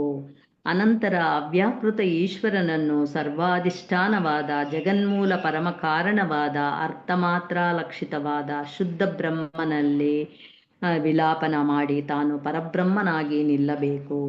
ಸ್ಥಾನತ್ರಯವನ್ನು ಸಮಷ್ಟಿ ಜಾಗೃದ್ಯಾವದ್ಯಾಸ್ತ್ರೆಯನ್ನು ಸ್ಥೂಲ ಸೂಕ್ಷ್ಮ ಕಾರಣ ರೂಪ ವಿರಾಟ್ ಹಿರಣ್ಯಗರ್ಭ ಅವ್ಯಾಕೃತರನ್ನು ನಾಂತಪ್ರಜ್ಞಂ ನ ಬಹಿಪ್ರಜ್ಞಂ ನೋಭಯತ ಪ್ರಜ್ಞಂ ನ ಪ್ರಜ್ಞಂ ನ ಪ್ರಜ್ಞಂ ನ ಪ್ರಜ್ಞಾನಗಣಂ. ಇದು ಮಾಂಡಿಕೋಪನಿಷತ್ತಿನ ಒಂದು ಶ್ಲೋಕ. ಇವನ್ನೆಲ್ಲ ಬಿಟ್ಟು ಸಮಸ್ತಕ್ಕೂ ಅಧಿಷ್ಠಾನವಾದ ಚಿನ್ಮಾತ್ರೈಕ ರಸವಾದ ಅದೃಶ್ಯಂ ಅವ್ಯವಹಾರಂ ಅಗ್ರಾಹ್ಯಂ ಅಲಕ್ಷ್ಯಂ ಅಚಿಂತ್ಯಂ ಅಪವೇದ್ಯಶ್ಯಂ ಅವ್ಯಪದೇಶ್ಯಂ ಏಕಾತ್ಮ ಪ್ರತ್ಯಯ ಸಾರಂ ಪ್ರಪಂಚೋಪಶಮನಂ ಶಿವಂ ಶಾಂತಂ ಅದ್ವೈತಂ ಚತುರ್ಥಂ ಮನ್ಯಂತೆ ಪರಮಾತ್ಮನನ್ನು ಧ್ಯಾನಿಸಬೇಕು. ಭೇದಗಳೆಲ್ಲವೂ ನಿರ್ಮೂಲವಾದ್ದರಿಂದ ಪರಮಾತ್ಮನೇ ಆಗಿರುವನು. ಸರ್ವೋಪಾಧಿಗಳಿಂದ ಬಿಡಲ್ಪಟ್ಟಿರುವನು. ಕೂಟಸ್ಥನಾಗಿ ಕೇವಲನಾಗಿ ವ್ಯಾಪಿಯಾಗಿ ಚಿತ್ ಶಕ್ತಿಗಳಿಂದ ಕೂಡಿರುವನು. ಚಿದಹಂ ನತು ಶಕ್ತಿಯಾನ್ ಚಿಶಕ್ತಿಯಿಂದ ಕೂಡಿದವನಲ್ಲ, ನಾನು ಚಿನ್ಮಾತ್ರ ಸ್ವರೂಪನೇ ಇದ್ದೇನೆ. ನೀರಿನಲ್ಲಿ ಹಾಕಿದ ನೀರು, ಹಾಲಿನಲ್ಲಿ ಹಾಕಿದ ಹಾಲು, ತುಪ್ಪದಲ್ಲಿ ಹಾಕಿದ ತುಪ್ಪ ಇವು ವಿನಾಶವಾಗದೆ ತಮ್ಮ ಬೇರೆತನವನ್ನು ಮಾತ್ರ ಕಳೆದುಕೊಂಡು ಬೆರೆತು ಹೋದಾಗುವಂತೆ ಹಾಗೆ ನಾನು ಸರ್ವಭಾವದಿಂದ ಚೇತನವನ್ನು ಪ್ರವೇಶಿಸಿದೆನು. ನಿತ್ಯಾನಂದವೂ ಸರ್ವಜ್ಞವೂ ಪರಮವೂ ಪರಮಕಾರಣವೂ ಆದ ಚೇತನವನ್ನು ಪ್ರವೇಶಿಸಲು ನಿಷ್ಕಲ್ಮನು ನಿಷ್ಕ್ರಿಯನು ಶುದ್ಧನೂ ಆಗಿ ಬ್ರಹ್ಮವೇ ನಾನಾದೆನು. ಇನ್ನು ಮೂರನೇದಾದದ್ದು ಪ್ರಾಣ ನಿರೋಧ. ಬೀಸಣಿಗೆ ಬೀಸುವುದು ನಿಲ್ಲಿಸಿದರೆ ಹೇಗೆ ಗಾಳಿ ಬೀಸುವುದು ನಿಲ್ಲುತ್ತದೆಯೋ ಹಾಗೆ ಪ್ರಾಣಗತಿಯನ್ನು ನಿಲ್ಲಿಸಿದರೆ ಮನೋಗತಿಯು ಶಾಂತವಾಗುತ್ತದೆ. ಪ್ರಾಣದ ಸ್ಪಂದನವು ನಿಂತರೆ ಮನಸ್ಸು ಶಾಂತವಾಗುತ್ತದೆ. ಮನಸ್ಸು ಶಾಂತವಾದರೆ ಸಂಸಾರವು ಲಯವಾಗುತ್ತದೆ. ಪ್ರಾಣವೆಂದರೆ ಏನು? ಪ್ರಾಣದ ಚಲನೆ ಹೇಗೆ ಆಗುತ್ತದೆ? ಪ್ರಾಣಾಯಾಮವನ್ನು ಹೇಗೆ ಮಾಡಬೇಕು? ಈ ವಿಷಯಗಳನ್ನು ಯೋಗ ವಾಸಿಷ್ಠದಲ್ಲಿ ವಿಸ್ತಾರವಾಗಿ ವಿಚಾರ ಮಾಡಿದೆ. ಪ್ರಾಣ ನಿರೋಧದ ಅಭ್ಯಾಸದಿಂದ ಪ್ರಾಣಲಯವಾದರೆ ಮನಸ್ಸಿನ ಕ್ರಿಯೆಯು ಶಾಂತವಾಗುತ್ತದೆ. ಈ ಸ್ಥಿತಿಯಲ್ಲಿ ನಿರ್ವಾಣ ಪದವೇ ಉಳಿಯುವುದು. ಪ್ರಾಣವಿದ್ಯೆಯನ್ನಲ್ಲದೆ ಕುಂಡಲಿನಿ ವಿದ್ಯೆಯನ್ನು ಈ ಗ್ರಂಥದಲ್ಲಿ ವಿವರವಾಗಿ ಹೇಳಿದೆ. ಕುಂಡಲಿನಿ ವಿದ್ಯೆಯ ಜ್ಞಾನದಿಂದ ಕುಂಡಲಿನಿ ಶಕ್ತಿಯನ್ನು ಎಚ್ಚರಿಸಿಗೊಳಿಸುವುದರಿಂದ ಯೋಗಿಗೆ ಅನೇಕ ವಿಧವಾದ ಸಿದ್ಧಿಗಳು ಪ್ರಾಪ್ತವಾಗುತ್ತದೆ. ಯೋಗದ 7 ಭೂಮಿಕೆಗಳು. ಪರಮಾನಂದಾನುಭವದಿಂದ ಮುಕ್ತಿಯನ್ನು ಪಡೆಯುವ ಯೋಗಕ್ಕೆ ಯೋಗ ವಾಸಿಷ್ಠಕ್ಕೆ ಅನುಸಾರವಾಗಿ 7 ಭೂಮಿಕೆಗಳು ಅಥವಾ ಸಪ್ತ ಸೋಪಾನಗಳು ಇವೆ.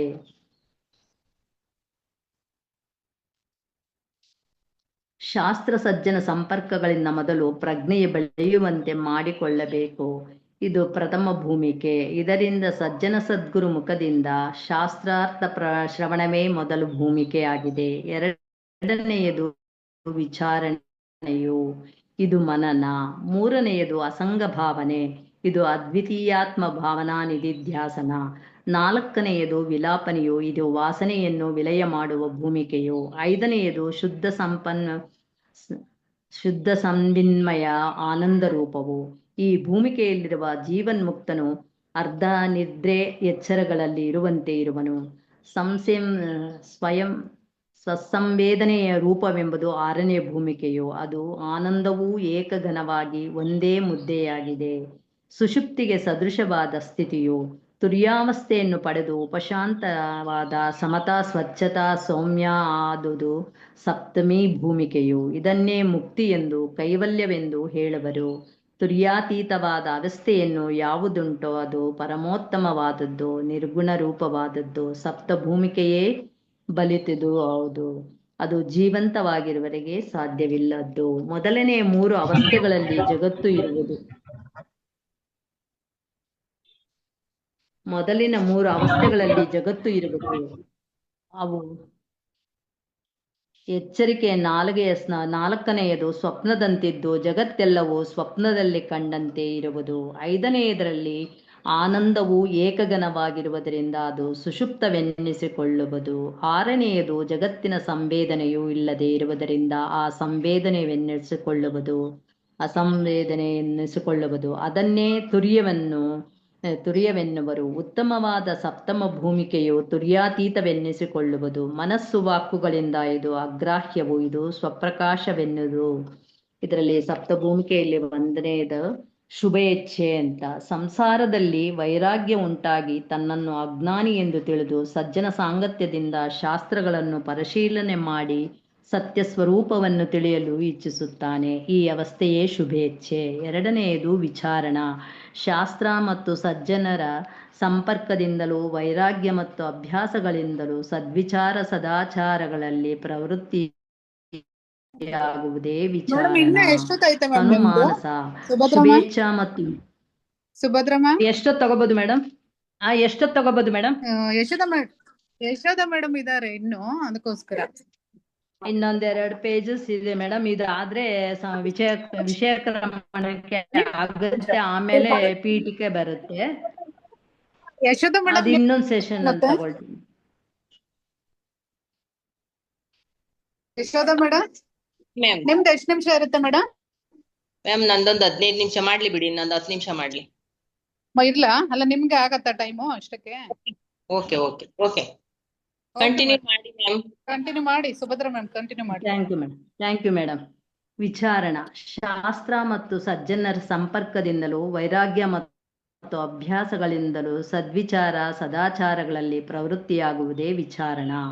ತನುಮಾನಸ. ಶುಭೇಚ್ಛಾ ಮತ್ತು ವಿಚಾರಗಳ ಅಭ್ಯಾಸದಿಂದ ಇಂದ್ರಿಯಗಳಿಗೆ ವಿಷಯಗಳಲ್ಲಿ ಆಸಕ್ತಿ ಉಂಟಾಗದೆ ಮನಸ್ಸು ಸೂಕ್ಷ್ಮವಾಗುವುದೇ ತನುಮಾನಸವಾಗಿದೆ. ಸತ್ವಾಪತ್ತಿ. ಹಿಂದಿನ 3 ಭೂಮಿಕೆಗಳ ಅಭ್ಯಾಸದಿಂದಲೂ ದೃಢವಾದ ವೈರಾಗ್ಯದಿಂದಲೂ ಸತ್ಯಸ್ವರೂಪವಾದ ಆತ್ಮನಲ್ಲಿ ನೆಲೆ ನಿಲ್ಲುವುದೇ ಸತ್ವಾಪತ್ತಿ. ಅಸಂಸಕ್ತಿ.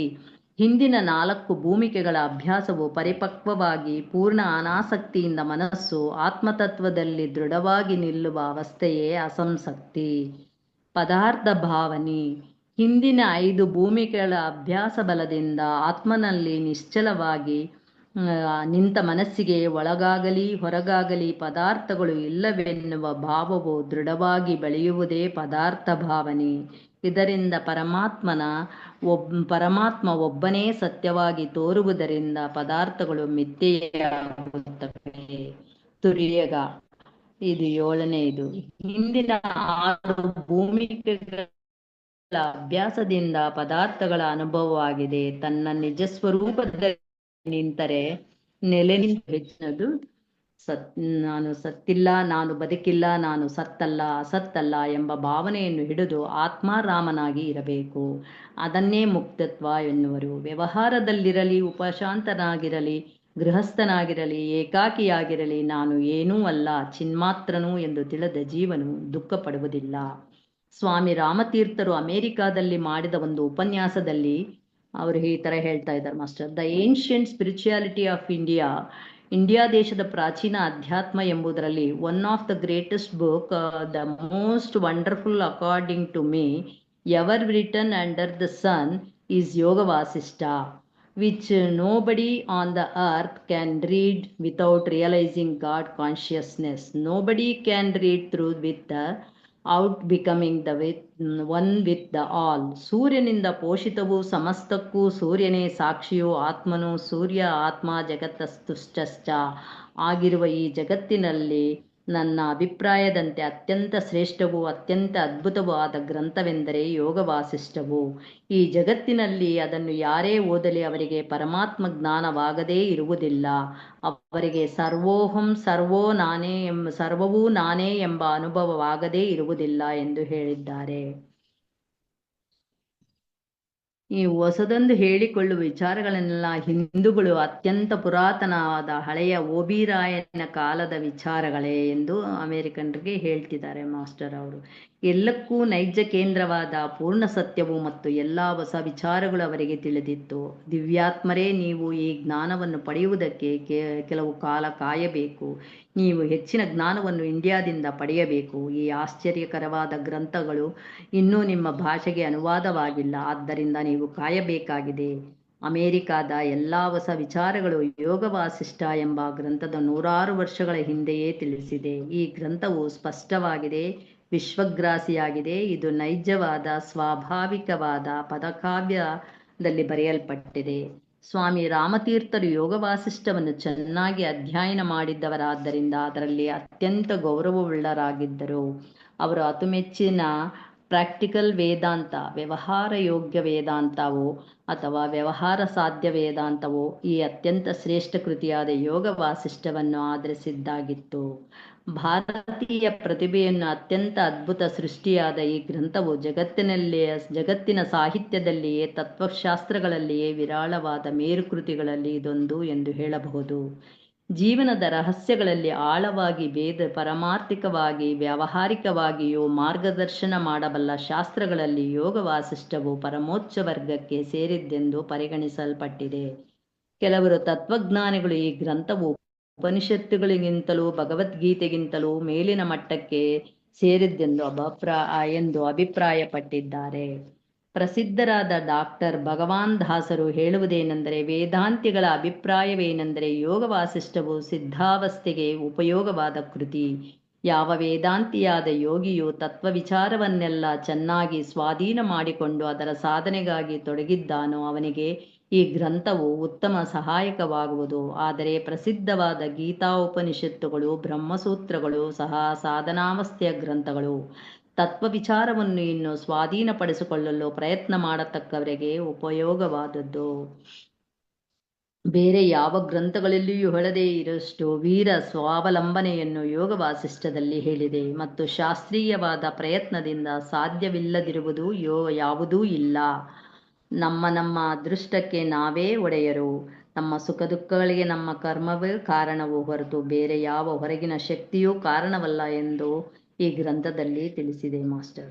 ವ್ಯಕ್ತವೂ ಅವ್ಯಕ್ತವೂ ಆದ ಸಮಸ್ತ ವಿಶ್ವವೂ ನಾನೇ ಎಂಬುದು ಸ್ವಾಮಿ ವಿವೇಕಾನಂದ, ಸ್ವಾಮಿ ರಾಮತೀರ್ಥರ ಪ್ರಾಕ್ಟಿಕಲ್ ವೇದಾಂತ, ವ್ಯವಹಾರ ವೇದಾಂತದ, ಅನುಷ್ಠೇಯ ವೇದಾಂತದ ಭದ್ರವಾದ ಆಸ್ತಿ ಭಾರವಾಗಿದೆ. ಯೋಗ ವಾಸಿಷ್ಠದ ಪ್ರಕಾರ ವ್ಯವಹಾರ ವೇದಾಂತಿಯು ಮಹಾಕರ್ತ, ಮಹಾಭೋಕ್ತ, ಮಹಾತ್ಯಾಗಿ ಎನಿಸುತ್ತದೆ. ಯೋಗ ವಾಸಿಷ್ಠದಲ್ಲಿ ಆತ್ಮಾನುಭವ ಸಾಧನವನ್ನು ಹೀಗೆ ಹೇಳಿದೆ: ಅಹಂಕಾರದ ಮೇಘವು ಚದುರಿದಾಗ ನಿರ್ಮಲವಾದ ಅನಂತ ಚಿದಾಕಾಶದಲ್ಲಿ ಆತ್ಮಾನುಭವ ಸೂರ್ಯನು ಪ್ರಕಾಶಿಸುತ್ತಾನೆ. ಮನಸ್ಸಿರುವುದರಿಂದ ಪ್ರಪಂಚವಿದೆ. ಇವುಗಳಲ್ಲಿ ಯಾವುದಾದರೂ ಒಂದು ನಾಶವಾದರೆ ಇನ್ನೊಂದು ನಾಶವಾಗುತ್ತದೆ. ಸತ್ಯ ಸ್ವರೂಪವನ್ನು ಧ್ಯಾನ ಮಾಡುವುದರ ಮೂಲಕ ಇದು ಸಾಧ್ಯವಾಗುತ್ತದೆ. ಸರ್ವವೂ ತಾನೇ ಎನ್ನುವುದು ನಿರಂತರವಾಗಿ ಧ್ಯಾನ ಮಾಡುವುದರಿಂದ ಮನೋಲಯವಾಗಿ ವಿಶ್ವಾತ್ಮ ಭಾವವು ಅನುಭವಕ್ಕೆ ಬರುತ್ತದೆ. ಯೋಗ ವಾಸಿಷ್ಠಕಾರರು ಇಡೀ ಯೋಗ ಸಾಧನಾ ಕ್ರಮವನ್ನು ಒಂದೇ ಶ್ಲೋಕದಲ್ಲಿ ಹೀಗೆ ಹೇಳಿದ್ದಾರೆ: ಸತ್ಯವೂ ಒಂದೇ ಎನ್ನುವ ದೃಢಜ್ಞಾನ, ಪ್ರಾಣವಾಯುಗಳನ್ನು ಸ್ವಾಧೀನದಲ್ಲಿಯೂ ಸಮತೆಯಲ್ಲಿಟ್ಟುಕೊಳ್ಳುವುದು, ಮನಸ್ಸನ್ನು ಸುಮ್ಮನಾಗಿಸುವುದು, ಸ್ತಬ್ಧಗೊಳಿಸುವುದು, ಸಮಾಧಾನ. ಆತ್ಮಾನುಭವವನ್ನು ಪಡೆದಿರುವ ಜೀವನ್ಮುಕ್ತನ ಲಕ್ಷಣವನ್ನು ವಾಸಿಷ್ಠದಲ್ಲಿ ಹೇಳಿ, ಜೀವನ್ಮುಕ್ತನು ಯಾವುದರಲ್ಲಿಯೂ ಆಸಕ್ತಿ ಇಲ್ಲದೆ ಸಾರ್ವಭೌಮನಂತೆ ಜೀವಿಸಿರುತ್ತಾನೆ. ಅವನು ಯಾವುದರಿಂದ ಆಕರ್ಷಿತನೂ ಆಗುವುದಿಲ್ಲ, ಯಾವುದನ್ನು ದ್ವೇಷಿಸುವುದೂ ಇಲ್ಲ. ಅವನು ಕಾಮವಾಗಲಿ ರತಿಯಾಗಲಿ ಇಲ್ಲದಂತೆ ವಿಷಯಗಳಲ್ಲಿ ಚರಿಸುತ್ತಾನೆ. ಅವನು ಎಲ್ಲ ಆಸಕ್ತಿಗಳನ್ನು ಮೀರಿದ್ದಾನೆ. ಜನರಿಂದ ಅವನು ಉದ್ವಿಗ್ನನಾಗುವುದಿಲ್ಲ. ಅವನಿಂದ ಈ ಜನರು ಉದ್ವಿಗ್ನರಾಗುವುದಿಲ್ಲ. ಯೋಗ ವಾಸಿಷ್ಠದ 6 ಪ್ರಕರಣಗಳಲ್ಲಿ ಕೊನೆಯ ನಿರ್ವಾಣ ಪ್ರಕರಣವೇ ಮುಖ್ಯವೆನ್ನಬಹುದು. ಅದರಲ್ಲಿ ಚೂಡಾಲ ಶಿಖಿಧ್ವಜರ ಆಖ್ಯಾನವು ಅದ್ವಿತೀಯವೂ ಅದ್ಭುತವೂ ಅಪೂರ್ವವೂ ಆದದ್ದು. ಆಪ್ತಮಿತ್ರರ ಅಪೇಕ್ಷೆಯಂತೆ ಉತ್ತರಾದಿ ಸಂಗೀತವನ್ನು ಅಳವಡಿಸಿಕೊಂಡು ಕೀರ್ತನಾ ರೂಪದಲ್ಲಿ ಇದನ್ನು ನಿರೂಪಿಸಿದೆ. ಬೇರೆ ಬೇರೆ ಸಂದರ್ಭಗಳಲ್ಲಿ ಬಂದಿರುವ ಬೇರೆ ಬೇರೆ ಭಾವಗಳನ್ನು ವ್ಯಕ್ತಪಡಿಸುವುದಕ್ಕೆ ಅನುಗುಣವಾದ ರಾಗಗಳ ಮಟ್ಟುಗಳು ಮಾದರಿಗಳನ್ನು ಒದಗಿಸಿಕೊಟ್ಟು ಕೀರ್ತನೆಯ ಪೂರ್ಣ ರಚನೆಯಾದ ಮೇಲೆ 2-3 ಸ್ಥಳಗಳಲ್ಲಿ ಭಕ್ತರ ಅಪೇಕ್ಷೆಯಂತೆ ಕೃತಿಕಾರರು ಕಾರನ ಜೊತೆಲಿ ಕೀರ್ತನೆ ಮಾಡಿ ಸಹಾಯ ಮಾಡಿದ್ದಾರೆ. ಆಯ್ತಾ ಮ್ಯಾಮ್? ಧನ್ಯವಾದಗಳು ಮೇಡಮ್, ಅವಕಾಶ ಕೊಟ್ಟಿದ್ದಕ್ಕೆ. ಮೇಡಮ್ ವಿಜಯಕಾಂತ್ ಸರ್ ಹೇಳಿದ್ರಿಂದ ಟಾಪಿಕ್ ಹೆಸರೇನು ಮೇಡಮ್? ಸುಭದ್ರ ಮ್ಯಾಮ್, ಯೋಗ ಯೋಗ ವಸಿಷ್ಠ ವಾಸಿಷ್ಠದ ಸಾರ ಮೇಡಮ್. ಯೋಗ ವಾಸಿಷ್ಠದ ಸಾರ ಅದು ಅನುಕ್ರಮಣಿಕೆ. ಅನುಕ್ರಮಣಿಕೆ. ಇದು ಪೀಠಿಕಾ ಇನ್ನು ಮುಂದೆ ಬರುತ್ತೆ ಟಾಪಿಕ್ ಮೇಡಮ್. ಹಾಕ್ಬಿಡಿ ಮೇಡಮ್, ನನ್ಗೆ ಒಂದು ಟಾಪಿಕ್ ಹಾಕ್ಬಿಡಿ ಮೇಡಮ್. ನನ್ನ ಪ್ರೊಫೈಲ್. ಆಯ್ತು ಮೇಡಮ್.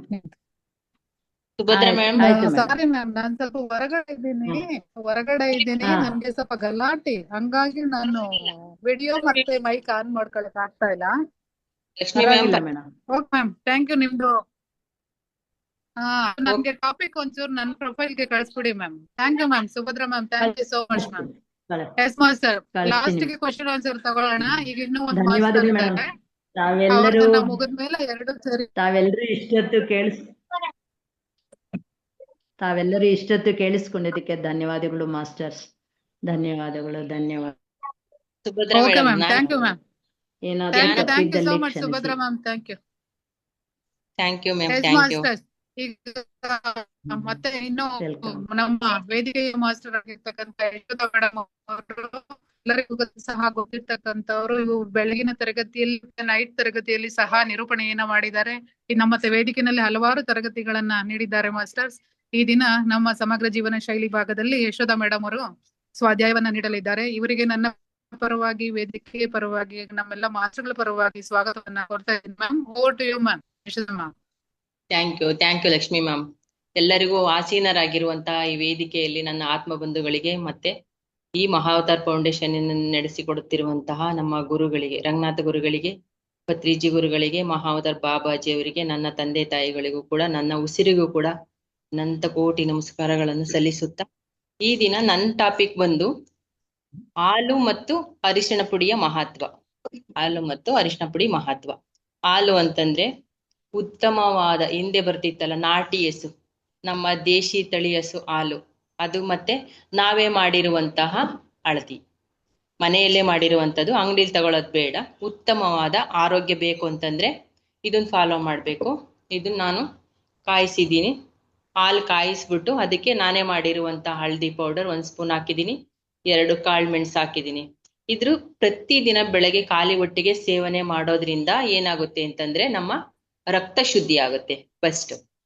ಆಮೇಲೆ ಮಲ ಮೂತ್ರ ವಿಸರ್ಜನೆ ತುಂಬಾ ಚೆನ್ನಾಗಾಗುತ್ತೆ. ಯಾವುದು ಕೂಡ ಗಟ್ಸಲ್ಲಿ ಉಳಿಯೋದಿಲ್ಲ, ಕರಳಲ್ಲಿ ಯಾವುದು ಕೂಡ ಗಟ್ಸ್ ಉಳಿಯೋದಿಲ್ಲ. ತುಂಬಾ ಚೆನ್ನಾಗಿ ಅದ್ಭುತವಾಗಿ ಕ್ಲಿಯರ್ ಆಗುತ್ತೆ. ಆಮೇಲೆ ಕ್ಯಾಲ್ಸಿಯಂ ಇರೋದ್ರಿಂದ ಹಾಲಲ್ಲಿ ಮೂಳೆಗೆ ಬೇಕಾಗಿರುವಂಥದ್ದು ಕ್ಯಾಲ್ಸಿಯಂ ಸಿಗುತ್ತೆ. ಆದ ಕಾರಣ ಮೂಳೆ ಗಟ್ಟಿಯಾಗಿರುತ್ತೆ. ಇದು ರೆಮಿಡಿ ನಾನು ಮಾಡಿದ್ದೀನಿ ಮ್ಯಾಮ್. ಈಗ ಶುದ್ಧವಾದ ನಾಟಿ ಹಸು, ಎಲ್ಲರೂ ಕೇಳ್ಬೋದು, ಎಲ್ಲಪ್ಪ ಇದ್ದೆ, ಎಲ್ಲಿ ಹುಡಿಕೊಂಡು ಹೋಗ್ಲಿ ಶುದ್ಧವಾದ ನಾಟಿ ಹಸುನ ನಾವು ಅಂತ ಹೇಳ್ಬಿಟ್ಟು. ಯಾರಿಗ್ ಸಾಧ್ಯನೋ ಅವರು ಮಾಡಿ ಮ್ಯಾಮ್.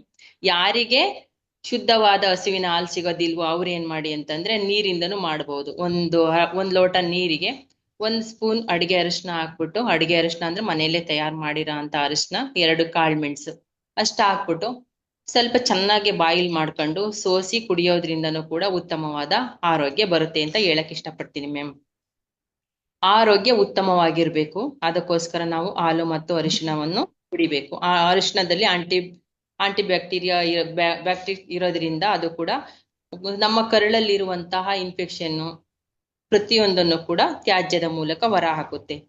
ಆಮೇಲೆ ಹಲವಾರು ರೋಗಗಳಿಗೂ ಕೂಡ ಉತ್ತಮವಾದ ಔಷಧಿ ಈ ಹಾಲು ಮತ್ತೆ ಅರಿಶಿಣ. ಇದು ಶೀತ, ಕೆಮ್ಮು, ಜ್ವರ ಏನೇ ಇದ್ರೂ ಕೂಡ ರಾಮಬಾಣವಾಗಿ ಕೆಲಸ ಮಾಡುತ್ತೆ. ಅತ್ಯಂತ ಪರಿಣಾಮಕಾರಿಯಾದ ಔಷಧಿ ಆಗಿದೆ ನಮ್ಮ ಶರೀರಕ್ಕೆ. ಇದು ಸಂಧಿವಾತವನ್ನು ಕೂಡ ಗುಣಪಡಿಸುತ್ತೆ. ಸ್ನಾಯುಗಳಲ್ಲಿ ಊತ ಇದ್ರೂ ಕೂಡ ಕಡಿಮೆ ಮಾಡುತ್ತೆ. ಕೀಲುಗಳು ನೋವನ್ನು ಕಡಿಮೆ ಮಾಡುತ್ತೆ. ಬೆನ್ನು ಮೂಳೆ ಮತ್ತು ದೇಹದ ಎಲ್ಲಾ ಕೀಲುಗಳಿಗೂ ಕೂಡ ಬಲವನ್ನು ತಂದುಕೊಡುತ್ತದೆ. ಇದು ರಕ್ತವನ್ನು ಶುದ್ಧಿ ಮಾಡುತ್ತದೆ. ಇದು ಜೀರ್ಣಕ್ರಿಯೆಯನ್ನು ಕೂಡ ಶುದ್ಧಿ ಮಾಡಲು ತುಂಬಾ ಸಹಾಯಕಾರಿಯಾಗಿದೆ. ಇದು ಏನಪ್ಪಾ ಅಂತಂದ್ರೆ ಅಜೀರ್ಣ ಆಗಿರುತ್ತೆ.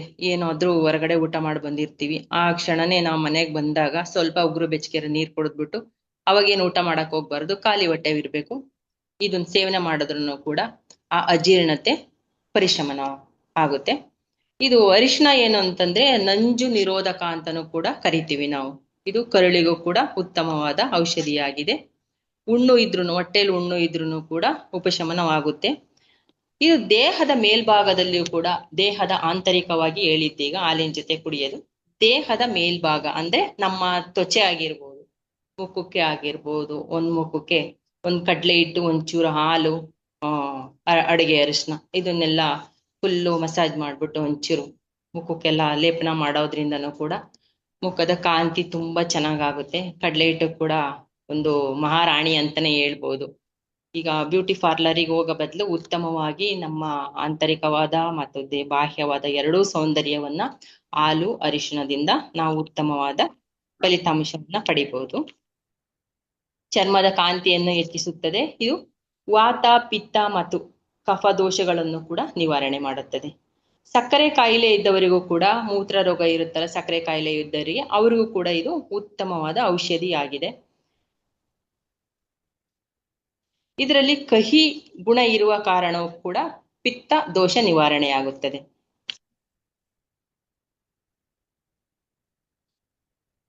ಇದನ್ನ ಲೈಟ್ ವೆಯ್ಟ್ ಅಂದ್ರೆ ಲೈಟ್ ಅರಿಶಿನ ಏನಂತೀವಿ ಅಂತಂದ್ರೆ ಲೈಟ್ ಆಗಿರುತ್ತೆ ಆ ದ್ರವ. ಆಮೇಲೆ ಡ್ರೈ ಮಾಡತ್ತೆ ಸ್ಕಿನ್. ಎಲ್ಲೇ ಕೂಡ ನಾವು ಒಂಚೂರು ಉಗುರು ಕೊಯ್ಕೊಂಡಿರ್ಬೋದು, ಎಲ್ಲಾದ್ರೂ ಕಟ್ ಮಾಡ್ಕೊಂಡಿದ್ರು ಕೂಡ ತಕ್ಷಣನೇ ಒಂಚೂರು ಅರಿಶಿನ ಹಾಕೋದ್ರಿಂದನೂ ಕೂಡ ಅಲ್ಲಿ ಡ್ರೈನೆಸ್ ಆಗ್ಬಿಡುತ್ತೆ, ಬೇಗ ಹುಷಾರಾಗುತ್ತೆ.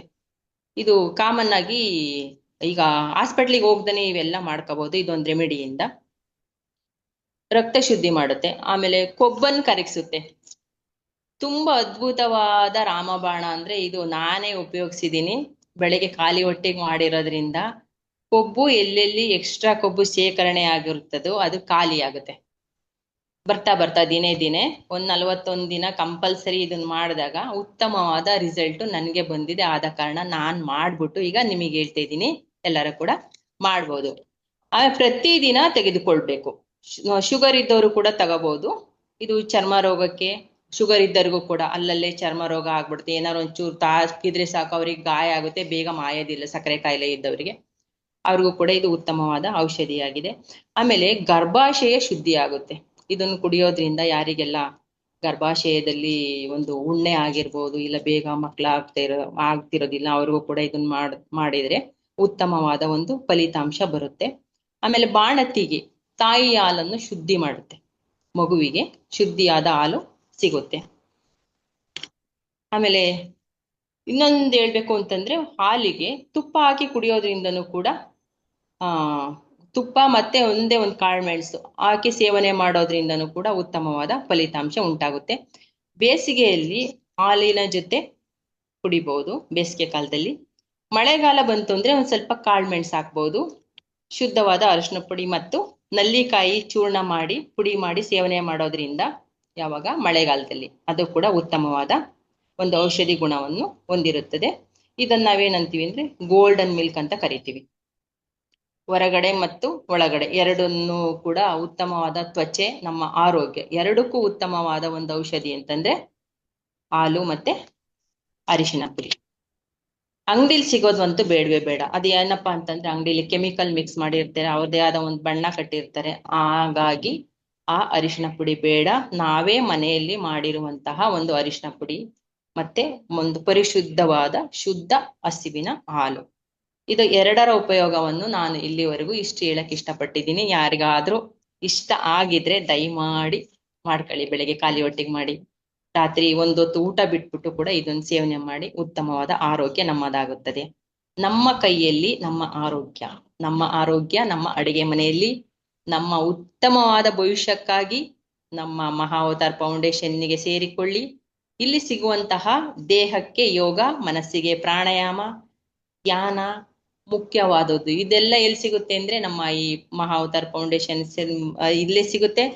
ನಿಮ್ ಫ್ರೆಂಡ್ಸ್ ಎಲ್ಲ ಕರ್ಕೊಂಬನ್ನಿ ಇಲ್ಲಿಗೆ, ಎಲ್ಲಾರನ್ನು ಕೂಡ ಜಾಯಿನ್ ಮಾಡಿಸಿ ಅವರು ಕೂಡ ಒಳ್ಳೆ ಉತ್ತಮವಾದ ಆರೋಗ್ಯ ಪಡೀಲಿ ಅಂತ ಹೇಳ್ತಾ ನನ್ನ ಈ ಮಾತುಗಳನ್ನು ಮುಗಿಸುತ್ತಾ, ನಿಮ್ಮ ಸ್ನೇಹ ಎಷ್ಟು ಚೆನ್ನಾಗಿದೆ ಅಂತಂದ್ರೆ ತುಂಬಾ ತುಂಬಾ ತುಂಬಾ ಚೆನ್ನಾಗಿದೆ ನಿಮ್ಮ ಸ್ನೇಹ. ನಾವು ಬಂಧು ಬಾಂಧವರು. ಸುಭದ್ರಾ ಮೇಡಮ್ ಹೇಳ್ತಾ ಇದ್ರೆ ನಾನು ತೇಲ್ಕೊಂಡು ಹೋಗ್ತಾ ಇದ್ದೀನಿ. ಧ್ಯಾನನೂ ಕೂಡ ಅಷ್ಟು ನೀಟಾಗಿ ಮಾಡ್ಲಿಲ್ಲ ಅನ್ಸುತ್ತೆ ನಾನು.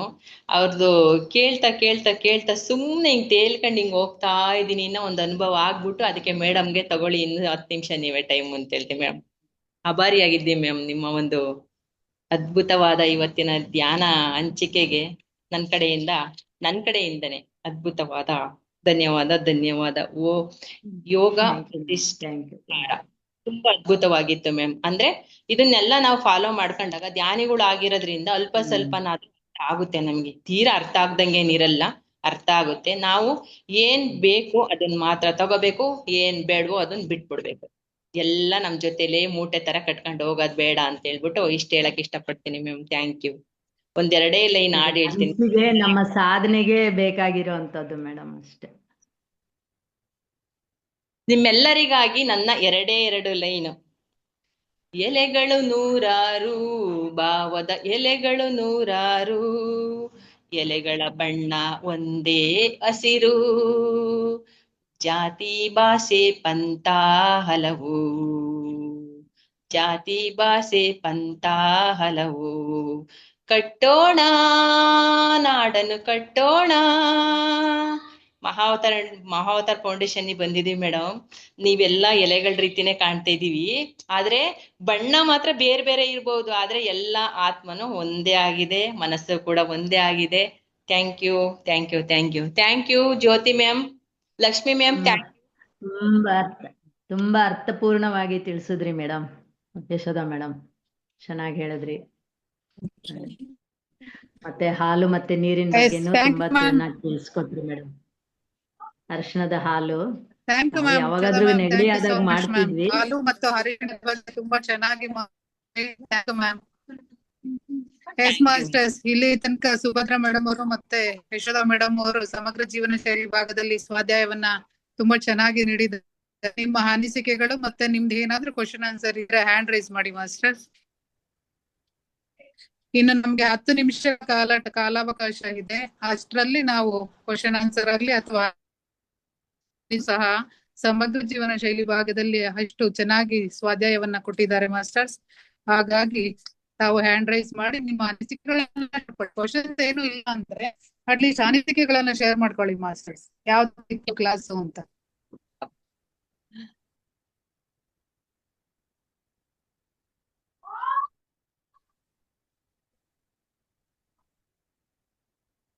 ಶ್ಯಾಮ್ಲಾ ಮೇಡಮ್ ಅನ್ಮ್ಯೂಟ್ ಮಾಡ್ಕೊಳ್ಳಿ.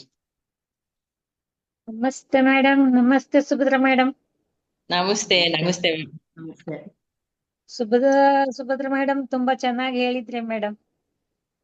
ಯಶೋಧ ಮೇಡಮ್, ನೀವು ಹೇಳಿದ್ದು ಎಲ್ಲಾ ಔಷಧಿದ ಅರಿಶಿನ ಮತ್ತೆ ಹಾಲು ನಾನು ಕುಡ್ದಿದ್ದೆ ಮೇಡಮ್. ಅದು ಹೀಟ್ ಆಗುತ್ತೆ ಮೇಡಮ್ ನಮ್ಗೆ. ಅದಕ್ಕೆ ಮ್ಯಾಮ್ ಸ್ವಲ್ಪ ಅರಿಶಿನ ಸ್ವಲ್ಪ ಕಡಿಮೆ ಹಾಕ್ಬೇಕಾಗುತ್ತೆ ಹೀಟ್ ಆದಾಗ. ಅಂದ್ರೆ ಬೇಸಿಗೆ ಟೈಮಲ್ಲಿ ಕುಡಿಯೋದ್ ಬೇಡ, ಅದನ್ನೇ ಹೇಳಿದ್ದು. ಚಳಿಗಾಲ, ಮಳೆಗಾಲ, ಬೇಸಿಗೆ ಕಾಲ ಇರುತ್ತಲ್ಲ, 3 ಕಾಲ ಇರುತ್ತಲ್ಲ, ಚಳಿಗಾಲ, ಬೇಸಿಗೆ ಕಾಲ, ಮಳೆಗಾಲ. ನಿಮ್ ಶರೀರಕ್ಕೆ ಯಾವಾಗ ಕುಡ್ದಾಗ ಅನುಕೂಲ ಆಗುತ್ತೆ ಆ ಟೈಮಲ್ಲಿ ಕುಡೀರಿ ಮೇಡಮ್.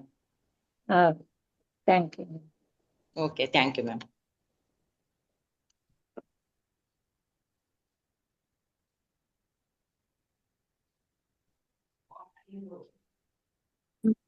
ನಮಸ್ತೆ ಲಕ್ಷ್ಮಿ ಮೇಡಮ್. ನಮಸ್ತೆ ಸುಭದ್ರಾ ಮೇಡಮ್. ನಮಸ್ತೆ ನಮಸ್ತೆ ಮ್ಯಾಮ್. ನಮಸ್ತೆ ಸುಭದ್ರಾ ಮೇಡಮ್, ತುಂಬಾ ಚೆನ್ನಾಗಿ ಜ್ಞಾನ ಹಂಚಿಕೆ ಮಾಡಿದ್ರ. ಚೆನ್ನಾಗಿತ್ತು. ಎಲ್ಲಾ ಒಳ್ಳೊಳ್ಳೆ ತಿಳಿಸಿಕೊಟ್ಟಿದ್ದೀರಾ. ನಮ್ಮ ಜೀವನದಲ್ಲಿ ಅಳವಡಿಸಿಕೊಳ್ತೇವೆ ಇದನ್ನೆಲ್ಲ. ನಿಮ್ಮಿಂದೆಲ್ಲ ತುಂಬಾ ಜ್ಞಾನವನ್ನು ನಾವು ಈಗಾಗಲೇ ಇತ್ತೀಚೆಗೆ ಸೇರಿದಷ್ಟೇ. ನಾನು 2.5 ತಿಂಗಳಾಯ್ತು ಆಗ್ತಾ ಬಂತು. ತುಂಬಾ ಒಳ್ಳೆ ವೇದಿಕೆ ಸಿಕ್ಕಿದೆ ನನಗೆ. ನಾನಂತೂ ಝೂಮ್ ಲಿಂಕ್ ಸಿಕ್ಕಿದ್ದಕ್ಕೆ ತುಂಬಾ ಚಿರಋಣಿಯಾಗಿದ್ದೇನೆ. ತುಂಬಾ ಖುಷಿ ಆಗ್ತಾ ಇದೆ. Thank you madam, Subhadra madam, thank you so much. ಮತ್ತೆ ಧನ್ಯವಾದಗಳು ಮೇಡಮ್, ಧನ್ಯವಾದಗಳು. ಹೇಳೋದನ್ನು ನಾನು ಅಳವಡಿಸ್ಕೊಳ್ತಾ ಇದ್ದೇನೆ ಮೇಡಮ್, ಅದು ಮೊದ್ಲೇ. ಆದ್ರೆ ನಾನು ಈವ್ನಿಂಗ್ ಟೈಮ್ ಕುಡಿತೇನೆ ಮೇಡಮ್, ಅದು ಪರವಾಗಿಲ್ಲ. ಅದು ಖಾಲಿ ಹೊಟ್ಟೆ ಕುಡಿದ್ರೆ ಚೆನ್ನಾಗಿ ರಿಸಲ್ಟ್ ಬರುತ್ತೆ ಮ್ಯಾಮ್. ಬೆಳಗ್ಗೆ ಖಾಲಿ ಹೌದಾ? ಹೊಟ್ಟೆ ರಿಸಲ್ಟ್ ಚೆನ್ನಾಗಿ ಬರುತ್ತೆ ಅದು. ಅಂದ್ರೆ ಖಾಲಿ ಹೊಟ್ಟೆಗೆ ಈ ನೆಲ್ಲಿಕಾಯಿ, ಸ್ವಲ್ಪ ಗ್ರೀನ್ ಜ್ಯೂಸ್ ಕುಡಿತಾ ಇದ್ದೇನೆ ನಾನು. ಹಾಗಾಗಿ ಅದು ಒಟ್ಟೊಟ್ಟಿಗೆ ಕುಡಿಬಾರ್ದೇನೋ ಅಂತ ನೆನ್ಸಿ ಈವ್ನಿಂಗ್ ಕುಡಿತಾ ಇದ್ದೇನೆ ಮೇಡಮ್. ಹೌದೌದು, ಬೆಟ್ಟದ ಮಾಡುತ್ತೆ ಮ್ಯಾಮ್ ಅದು. ದೇಶಿ ಹಸು ಹಾಲೇ ಕುಡಿತೇನೆ ಮೇಡಮ್. ಇದು ಹಳದಿ ಪೌಡ್ರು ಸಹ ಅಷ್ಟೇ, ಹಳದಿ ಅದು ಮನೇಲೆ ಪ್ರಿಪೇರ್ ಮಾಡೋದು, ಒಬ್ರು ಆಂಟಿ ಕೊಡ್ತಾ ಇದ್ದಾರೆ ನಮಗೆ. ಹಾಗೆ ಅದೇ ತಗೊಂಡು ಕುಡಿತೇನೆ. ಆದ್ರೆ ಹಳದಿ ಮಾತ್ರ ಜಾಸ್ತಿ ಹಾಕಲ್ಲ, ನನಗೂ ಹೀಟ್ ಆಗ್ಬಿಡ್ತದೆ. ಅದಕ್ಕೆ ಒಂದ್ ಚಿಟಿಕೆ ಹಳದಿ ಪುಡಿ ಮತ್ತೆ ಪೆಪ್ಪರ್ ಪೌಡರ್ ಹಾಕಿ ಕುಡಿತೇನೆ ಮೇಡಮ್.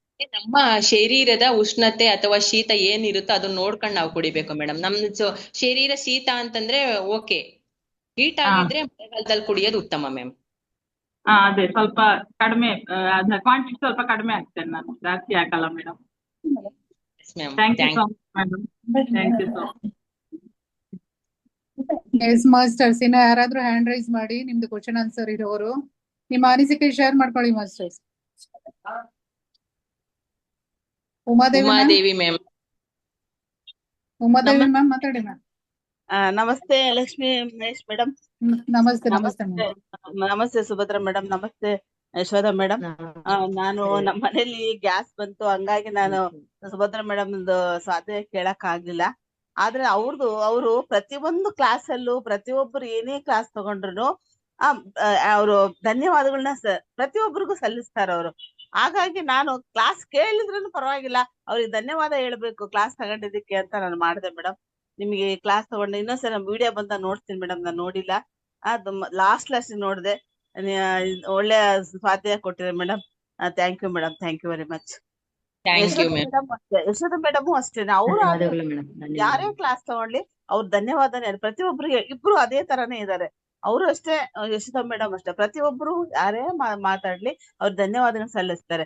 ಅದಕ್ಕೆ ಮೇಡಮ್ ನಾನು ನಿಮಗೆ ಧನ್ಯವಾದ ಸಲ್ಲಿಸೋಕೋಸ್ಕರ ನಾನು ಮಾಡಿದೆ ಮೇಡಮ್. ನಿಮ್ದು ಸ್ವಲ್ಪ ಕೇಳ್ದೆ ಮೇಡಮ್, ನಿಮ್ದು ಕೇಳ್ದೆ, ಅವ್ರು ಕೇಳಕ್ ಅವಕಾಶ ಆಗ್ಲಿಲ್ಲ. ನಿಮ್ದು ಲಾಸ್ಟಿಗೆ ಒಂದ್ ಸ್ವಲ್ಪ ಕೇಳ್ದೆ. ಹಾಲಿಂದು ಚೆನ್ನಾಗಿ ಹೇಳಿದ್ರಿ ಮೇಡಮ್. ನಿಜವಾಗ್ಲು ನೀವು ಫೌಂಡೇಶನ್ ಮೇಲೆ ಎಷ್ಟು ನೀವು ಅಭಿಮಾನ ಇಟ್ಕೊಂಡಿದ್ದೀರಾ, ಎಲ್ಲರೂ ಎಷ್ಟು ನೀವು ನಿಮ್ಮಲ್ಲಿ ಎಷ್ಟು ಸಾಧ್ಯ ಆಗುತ್ತೆ ಅಷ್ಟು ಅಳವಡಿಸ್ಕೊಳಕ್ಕೆ ಪ್ರಯತ್ನ ಪಟ್ಟಿದ್ರ, ಅದನ್ನ ನಮ್ಮಲ್ಲಿ ಹಂಚ್ಕೊಂತೀರಾ. ನಿಮ್ಮ ಜ್ಞಾನಕ್ಕೆ ನಾನು ನಿಜವಾಗ್ಲು ಮೇಡಮ್ ಧನ್ಯವಾದ ಸಲ್ಲಿಸ್ತೇವೆ ಮೇಡಮ್. ಈಗ ನಾವು ನಿಮ್ಮ ನೋಡಿ ಕಲಿಯೋದು ತುಂಬಾ ಇದೆ ಮೇಡಮ್, ನಿಜವಾಗ್ಲು.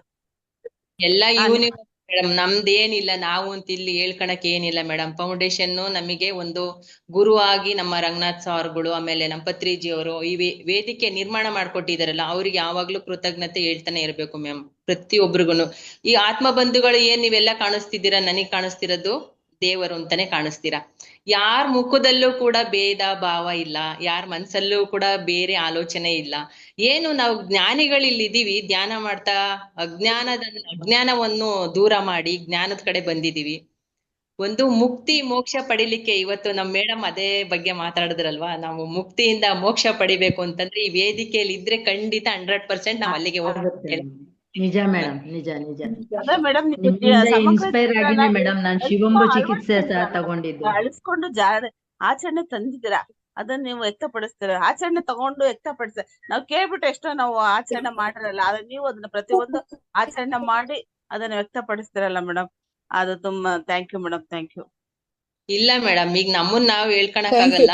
ತುಂಬಾ ಚೆನ್ನಾಗಿ ನಿರೂಪಣೆ ಮಾಡ್ತಿದ್ರ, ಉತ್ತಮವಾದ. Thank you so much Pushpanjali ma'am. ನಮಸ್ತೆ ಮಾಸ್ಟರ್ಸ್ ಎಲ್ರಿಗೂ. ನಮಸ್ತೆ ಮಾಸ್ಟರ್ಸ್ ಎಲ್ರಿಗೂ, ಶುಭ ಮಧ್ಯಾಹ್ನ. Thank you ma'am. ನಮಸ್ತೆ ಯಶೋಧ ಮಾಸ್ಟರ್. ನಮಸ್ತೆ. ಅದೇ ಹಾಲ್ ಬಗ್ಗೆ, ಅದು ಅರಿಶಿನ ಬಗ್ಗೆ ಕೇಳಿದೆ, ತುಂಬಾ ಚೆನ್ನಾಗಿದೆ, ಅದು ನಾವು ಅಳವಡಿಸ್ಕೋಬಹುದು. ಆಮೇಲೆ ಅರುಣಾಚಲಂಗೆ ನಾವೆಲ್ಲ ಹೋಗಿದ್ವಿ ಮಾಸ್ಟರ್ಸ್. ನಾನ್ 14ನೇ ತಾರೀಕೆ ಅಲ್ಲಿ ಹೋದೆ. 15, 16, 17 ಅಲ್ಲಿ ಅದೇ ಪ್ರೋಗ್ರಾಮ್ ಇತ್ತಲ್ಲ. ತುಂಬಾ ಅಂದ್ರೆ ತುಂಬಾ ಚೆನ್ನಾಗಿತ್ತು. ನಾನು ಈ ತರ ಯಾವತ್ತೂ ಹೋಗಿರ್ಲಿಲ್ಲ. ಒಂದ್ 2-3 ಸಲ ಸಿದ್ಧಗಂಗೆಗೂ ಬರ್ತೀನಿ ಅಂತ ತಪ್ಪಿಸ್ಕೊಂಡ್ಬಿಟ್ಟೆ, ಒಂದ್ 2-3 ಸಲ ತಪ್ಪಿಸ್ಕೊಂಡ್ಬಿಟ್ಟೆ. ಆದ್ರೆ ಈ ಸಲ ಮಾತ್ರ ಒಂದಿನ ಮುಂಚೆನೆ ಹೋದೆ. ನಂಗೆ ತುಂಬಾ ಖುಷಿ ಆಯ್ತು. ಆ ಅಂದ್ರೆ ಆತರ ಪ್ರೋಗ್ರಾಮ್ಸ್ ನಾವು ಅಟೆಂಡ್ ಮಾಡ್ಬೇಕು, ಯಾಕಂದ್ರೆ ದೇಶ ಸುತ್ಬೇಕು ಅಂತಾರಲ್ಲ, ಹಾಗೆ ನಾವು ಮನೇಲೇ ಕೂತಿದ್ರೆ ಸುಮ್ನೆ ಮಾತು ಕೇಳಿಸ್ಕೊಳ್ತೀವಿ, ಸರಿ ಹೋಗುತ್ತಿನೋ ಮಲ್ಗು ಇಷ್ಟೇ ಆಗ್ತಾ ಇತ್ತು. ಈ ಸಲ ಅರುಣಾಚಲೇಶ್ವರನೇ ನಂಗೆ ಹೋದ್ಸಲ ನಾವು ಒಂದ್ ಕಾರಣದಿಂದ ದರ್ಶನ ಮಾಡಕ್ ಆಗಿಲ್ಲ, ಮುಂದೆ ಹಾಗೆ ನೋಡ್ಕೊಂಡು ಹಾಗೆ ಹೊರಟ್ಬಿಟ್ಟಿದ್ವಿ ತಿರುಪತಿಗೆ. ಈ ಸಲ ನೋಡ್ಲೇಬೇಕು ಅಂತ ಹೋಗಿ ಎಷ್ಟು ಚೆನ್ನಾಗಿ. ನನ್ಗೆ ಒಂದ್ ಸ್ವಲ್ಪ ಕಣ್ಣಿನ ತೊಂದ್ರೆ ಇದೆ, ಮೆಟ್ಲು ಹತ್ತೋದು ಇಳೋದು ಸ್ವಲ್ಪ ಕಷ್ಟ ಆಗತ್ತೆ. ಅರುಣಾಚಲೇಶ್ವರ ಎಷ್ಟು ಚೆನ್ನಾಗಿ ನನ್ಗೆ ದರ್ಶನ ಕೊಡ್ಸಿದ್ರು ಅಂದ್ರೆ ನನ್ ಜೀವನದಲ್ಲಿ ಮರೆಯೋದೇ ಇಲ್ಲ. ಅಲ್ಲಿ 2 ಮಕ್ಳು ಸಿಕ್ಕಿದ್ರು. ನಿಮ್ಗೆ ಒಂದ್ ಸ್ವಲ್ಪ ನಾನು ಅಷ್ಟು ಒಂದ್ ಒಳ್ಳೆ ರೀತಿಲಿ ನಾವು ತೋರಿಸ್ತೀವಿ. ಆಟೋದಲ್ಲಿ ಹೋದ್ವಿ ಗಿರಿ ಪ್ರದಕ್ಷಿಣೆಗೆ ಅಂತ. ಅಲ್ಲಿ 2 ಮಕ್ಳು ಅಷ್ಟು ಚೆನ್ನಾಗಿ ಕೈ ಹಿಡ್ಕೊಂಡು ಪ್ರತಿಯೊಂದು ದೇವಸ್ಥಾನನು ದರ್ಶನ ಮಾಡಿಸಿ ಕೊನೆಗೆ ಅರುಣಾಚಲೇಶ್ವರದು ದರ್ಶನ ಆಯ್ತಂತ ಕೇಳಿದ್ರು. ನಾನು ಹೇಳ್ದೆ ಇಲ್ಲಪ್ಪ, ನಂಗೆ ಸ್ವಲ್ಪ ಹತ್ತೋದು ಇಳಿಯೋದು ಭಯ ಆಗತ್ತೆ, ನಮ್ಮಿಂದ ಮಕ್ಳಿಗೆ ತೊಂದ್ರೆ ಆಗ್ಬಾರ್ದು ಅಂದ್ರೆ, ಅಮ್ಮ ನೀವ್ ಏನು ಹೆದರ್ಬೇಡಿ, ಬನ್ನಿ ನಾವು ಕರ್ಕೊಂಡ್ ಹೋಗ್ತೀವಿ ಅನ್ಬಿಟ್ಟು ಒಳಗಡೆ ಎಲ್ಲ ಪ್ರತಿಯೊಂದು ಪುಷ್ಪಾಂಜಲಿ ಮೇಡಮ್, ಒಂದ್ ನಿಮಿಷ. ಇವತ್ತಿನ ಸಬ್ಜೆಕ್ಟ್ ಬಗ್ಗೆ ಏನಾರ ಮಾಡಿ ಮ್ಯಾಮ್. ನಾಳೆ ನಿಮಗೋಸ್ಕರನೇ ಇದು ಟೈಮ್ ಕೊಡ್ತೀವಿ. ವಿಶೇಷ ಸಂಚಿಕೆನಲ್ಲಿ ನೀವು ತಿರುವಣ್ಣಾಮಲೆಗೆ ಫುಲ್ ಇವತ್ತಿನ ಸಬ್ಜೆಕ್ಟ್ ಬಗ್ಗೆ ಇಬ್ರು ಸ್ವಾಧ್ಯಾಯ ಕೊಟ್ಟಿದ್ದಾರೆ, ಅದ್ರ ಬಗ್ಗೆ ಏನಾರ ಅನಿಸಿಕೆ ಶೇರ್ ಮಾಡಿ. ಮಾತ್ ಮಾತ್ರ ಕೇಳಿಸ್ಕೊಂಡೆ. Okay, thank you ma'am. ಆಗ್ಲಿ ಧನ್ಯವಾದ. ನಾಳೆ ಶೇರ್ ಮಾಡಿ ಮ್ಯಾಮ್. ನಿಮ್ಮ ಅರುಣಾಚಲೇಶ್ವರ ತುಂಬಾ ಚೆನ್ನಾಗಿದೆ. ನಾಳೆ ಬೇಕಂದ್ರೆ 1:15 ಧನ್ಯವಾದಗಳು ಟೈಮ್ ಕೊಡ್ತೀವಿ ಮ್ಯಾಮ್, ನೀವು ಶೇರ್ ಮಾಡ್ಕೋಬಹುದು ನಾಳೆ. ಓಕೆನಾ? ಅಯ್ಯೋ ಆಗ್ಲಿ ನಾವು ಸಮಯ ನೋಡ್ಕೋಬೇಕಲ್ಲ, ಯಾಕಂದ್ರೆ ನಾವು ಇಷ್ಟು ದಿನ ಇಲ್ಲಿ ಇರೋದ್ರಿಂದ ನಾವು ಅದೆಲ್ಲ ಪಾಲಿಸ್ಬೇಕು. ನಾಳೆ ಮಾತಾಡೋಣ. ಆಗ್ಲಿ, ಧನ್ಯವಾದಗಳು ಎಲ್ರಿಗೂ. ಮಾತಾಡಿ. ಯಶೋಧ ಮೇಡಮ್ ಎಲ್ಲಿ ಹೋಗಿದ್ರಿ ಮೇಡಮ್ ಇವಷ್ಟು ದಿನ? ನನ್ ತುಂಬಾ ಕಾತುರ ಆಗಿತ್ತು, ನಾವ್ ಎಲ್ಲಿ ಕಾಣಿಸ್ತಿಲ್ವಲ್ಲ ಯಶೋಧ ಮೇಡಮ್ ಅಂತ ನಿಮ್ಗೊಂದ್ 2 ಸತಿ ಫೋನ್ ಮಾಡಿದೆ, ಬಿಸಿ ಇದೀನಿ ಅಂತ ಹೇಳಿದ್ರು. ತುಂಬಾ ಅದ್ಭುತವಾಗಿ ನೀವು ಕೊಟ್ರಿ ನಿಮ್ಮ ಇದನ್ನ. ಆಮೇಲೆ ಸುಭದ್ರಾ ಮೇಡಮ್, ನನ್ಗೆ ನಿಜವಾಗ್ಲೂ ಆಶ್ಚರ್ಯ ಆಯ್ತು. ಪೂರ್ತಿ 1 ಗಂಟೆ ಅವ್ರು ಏನೇನ್ ಮಾತಾಡಿದ್ರು ಕಿವಿಗೊಟ್ಟು ಕೇಳಿದೆ. ನಾನು ಪ್ರಾಧ್ಯಾಪಕನಾಗಿ ಅವರು ಕನ್ನಡ ಎಂತ ಒಂದು ಅರ್ಧಗರ್ಭಿತವಾದ ಒಂದು ಪದಗಳನ್ನ ಅವರು ಉಚ್ಚಾರಣೆ ಮಾಡ್ತಾ ಇದ್ರು ಅಂದ್ರೆ, ನಿಜವಾಗ್ಲೂ ನಂದು ಸಂಸ್ಕೃತ್ ಬಿಡಿ, ಕನ್ನಡದಲ್ಲಿ ಅಷ್ಟೊಂದೇನು ಪಾಂಡಿತ್ಯ ಅಥವಾ ಏನು ನನ್ನಲ್ಲಿ ಇಲ್ಲ, ಬಟ್ ಸಂಸ್ಕೃತ ತಗೊಂಡಿದ್ದು. ಆದ್ರೆ ಲಕ್ಷ್ಮೀ ಮೇಡಮ್ ಆಗ್ಲಿ ಅಥವಾ ಇವರಾಗ್ಲಿ, ಸುಭದ್ರಾ ಮೇಡಮ್ ನಿನ್ನೆ ಇವತ್ತು ನೀವು ಉಪನ್ಯಾಸ ಕೊಟ್ರಲ್ಲ, ತುಂಬಾ ಚೆನ್ನಾಗಿತ್ತು madam. Very very nice, very good. ನೀವು ಓದೋದನ್ನ ಒಂದು ತುಂಬಾ ಚೆನ್ನಾಗಿ ಮಾಡಿದ್ರಿ. ನನ್ನದು ಅಂತ ಏನಿಲ್ಲ, ಸಬ್ಜೆಕ್ಟ್ ತುಂಬಾ ಚೆನ್ನಾಗಿತ್ತು. ಸಬ್ಜೆಕ್ಟ್ ತುಂಬಾ ಚೆನ್ನಾಗಿತ್ತು, ಕಿವಿಗುಟ್ಟು ಕೇಳಿದೆ, ಬೇಕಾದಷ್ಟಿದೆ. ಓಕೆ, ಅದನ್ನ ಚಾಟ್ ಬಾಕ್ಸ್ ನಲ್ಲಿ ಯಾವ್ದು ಪುಸ್ತಕ ಅಂತ ಹಾಕಿ ಅದನ್ನ ತುಂಬಾ ನಾವು ಯೋಗ ವಾಸಿಷ್ಠದ ಸಾರ, ಯೋಗ ವಾಸಿಷ್ಠದ ಸಾರ ವಿಜಯಕಾಂತ್ ಸರ್ ಹೇಳಿದ್ರಲ್ವಾ, ಯೋಗ ವಾಸಿಷ್ಠ ಓದಿ ಅಂತ. ವಿಜಯಕಾಂತ್ ಸರ್ ಯೋಗ ವಾಸಿಷ್ಠ ಓದಿ ಅಂದ್ರಲ್ಲ, ಬುಕ್ ಸಿಕ್ತು ಸರ್, ಅದನ್ನೇ ಓದೋಣ ಅಂದ್ಬಿಟ್ಟು ಅದನ್ನೇ ಸ್ವಾಧ್ಯಾಯ ಮಾಡಿದೆ ಸರ್. ತುಂಬಾ ಅದು ಅರ್ಥಗತವಾಗ್ತಾ ಇತ್ತು ನೋಡಿ, ತುಂಬಾ ಚೆನ್ನಾಗಿತ್ತು. ಥ್ಯಾಂಕ್ ಯು ಮೇಡಮ್, ತುಂಬಾ ಚೆನ್ನಾಗಿತ್ತು. ಧನ್ಯವಾದಗಳು sir. Thank you madam. Lakshmi madam thank you. All the master thank you madam. Thank you sir. Ramesh sir thank you. Thank you sir. Yes ma'am, ಇನ್ಯಾರ್ದು ಹ್ಯಾಂಡ್ ರೈಸ್ ಇಲ್ಲ ma'am? Okay ma'am, thank you ma'am. Thank you Subhadra ma'am, thank you Yashodha ma'am. ಧನ್ಯವಾದಗಳು madam, ಅವಕಾಶ ಕೊಟ್ಟಿದ್ದಕ್ಕೆ. ತಮ್ಮ ಸ್ವಾಧ್ಯಾಯ ತುಂಬಾ ಅದ್ಭುತವಾಗಿತ್ತು ma'am. ಇದೇ ತರ ನಮ್ಮ ವೇದಿಕೆಯಲ್ಲಿ ನಿಮ್ಮ ತರಗತಿಗಳು ಇನ್ನೂ ಹೆಚ್ಚು ಬರ್ಲಿ ಅಂತ ಕೇಳ್ಕೊತೀನಿ ಮ್ಯಾಮ್. ಕಂಟಿನ್ಯೂ ಮಾಡ್ತೀನಿ ಮೇಡಮ್ ಇದನ್ನೇ, ಯೋಗ ವಾಸಿಷ್ಠ ಹೀಗೆ ಓದೋಣ. ನೆಕ್ಸ್ಟ್ ಮಂತ್ ಕಂಟಿನ್ಯೂ ಮಾಡಿ. ನೆಕ್ಸ್ಟ್ ಮಂತ್ ಗೆ ಹಂಗೆ ಆಗ್ಲಿ ಮೇಡಮ್. ಓಕೆ ಮ್ಯಾಮ್, ಆಯ್ತು madam. Thank you ma'am. Subhadra ma'am thank you. Yashodha ma'am, ನನ್ನ ಪರವಾಗಿ ಹಾಗೂ ನಮ್ಮ ವೇದಿಕೆ ಪರವಾಗಿ ಹಾಗೂ ನಮ್ಮೆಲ್ಲ ಮಾಸ್ಟರ್ಗಳ ಪರವಾಗಿ ನಿಮ್ಗೆ ತುಂಬ ಹೃದಯದ ಧನ್ಯವಾದಗಳನ್ನು ಅರ್ಪಿಸ್ತಾ ಇದ್ದೀವಿ ma'am. Thank you Yashodha ma'am, thank you Subhadra ma'am, thank you so much. ನಿಮಗೂ ಧನ್ಯವಾದಗಳು ಮೇಡಮ್, ನಿಮಗೂ ಧನ್ಯವಾದಗಳು. ವೇದಿಕೆಗೂ ನಿಮಗೂ ಎಲ್ಲ ಧನ್ಯವಾದಗಳು. ರಂಗನಾಥ್ ಗುರೂಜಿಗಳಿಗೂ ಧನ್ಯವಾದಗಳು. ಈ ವೇದಿಕೆ ನಿರ್ಮಿಸಿಕೊಟ್ಟಿದ್ದು ನಮ್ಗೆ ಅವಕಾಶ ಕೊಡಿಸ್ತಾ ಇರೋದಕ್ಕೂ ಧನ್ಯವಾದಗಳು madam. Yes ma'am, thank you ma'am. Thank you masters. ತಾವು ಸಹ ಇಲ್ಲಿ ತನಕ ಸಾವಧಾನದಿಂದ ಕುಳಿತು ತರಗತಿಯನ್ನ ವೀಕ್ಷಣೆ ಮಾಡಿದ್ದೀರಾ ಮಾಸ್ಟರ್ಸ್, ಹಾಗಾಗಿ ನಿಮ್ಗೂ ಸಹ ತುಂಬ ಹೃದಯದ ಧನ್ಯವಾದಗಳನ್ನ ಅರ್ಪಿಸ್ತೀನಿ. ಹಾಗೇನೆ ನಮಗೆ ಈ ಧ್ಯಾನ ಮಾಡೋದಕ್ಕಾಗ್ಲಿ, ಜ್ಞಾನವನ್ನ ಪಡ್ಕೊಳ್ಳೋದಕ್ಕಾಗ್ಲಿ ನಮ್ಗೆ ಒಂದು ಉನ್ನತ ಮಟ್ಟದ ವೇದಿಕೆ ಬೇಕು. ಆ ಉನ್ನತ ಮಟ್ಟದ ವೇದಿಕೆಯನ್ನ ನಮ್ಗೆ ಲಕ್ಷ್ಮೀ ರಂಗನಾಥ್ ಸರ್ ಅವರು ಕಲ್ಪಿಸಿ ಕೊಟ್ಟಿದ್ದಾರೆ. ಅವ್ರಿಗೂ ಸಹ ಅನಂತ ಅನಂತ ಕೃತಜ್ಞತೆಗಳನ್ನ ಅರ್ಪಿಸ್ತಾ ಈ ಕಾರ್ಯಕ್ರಮವನ್ನ ಸಂಪನ್ನ ಮಾಡ್ತಾ ಇದೀವಿ masters. Thank you so much masters. ನಿಮಗೂ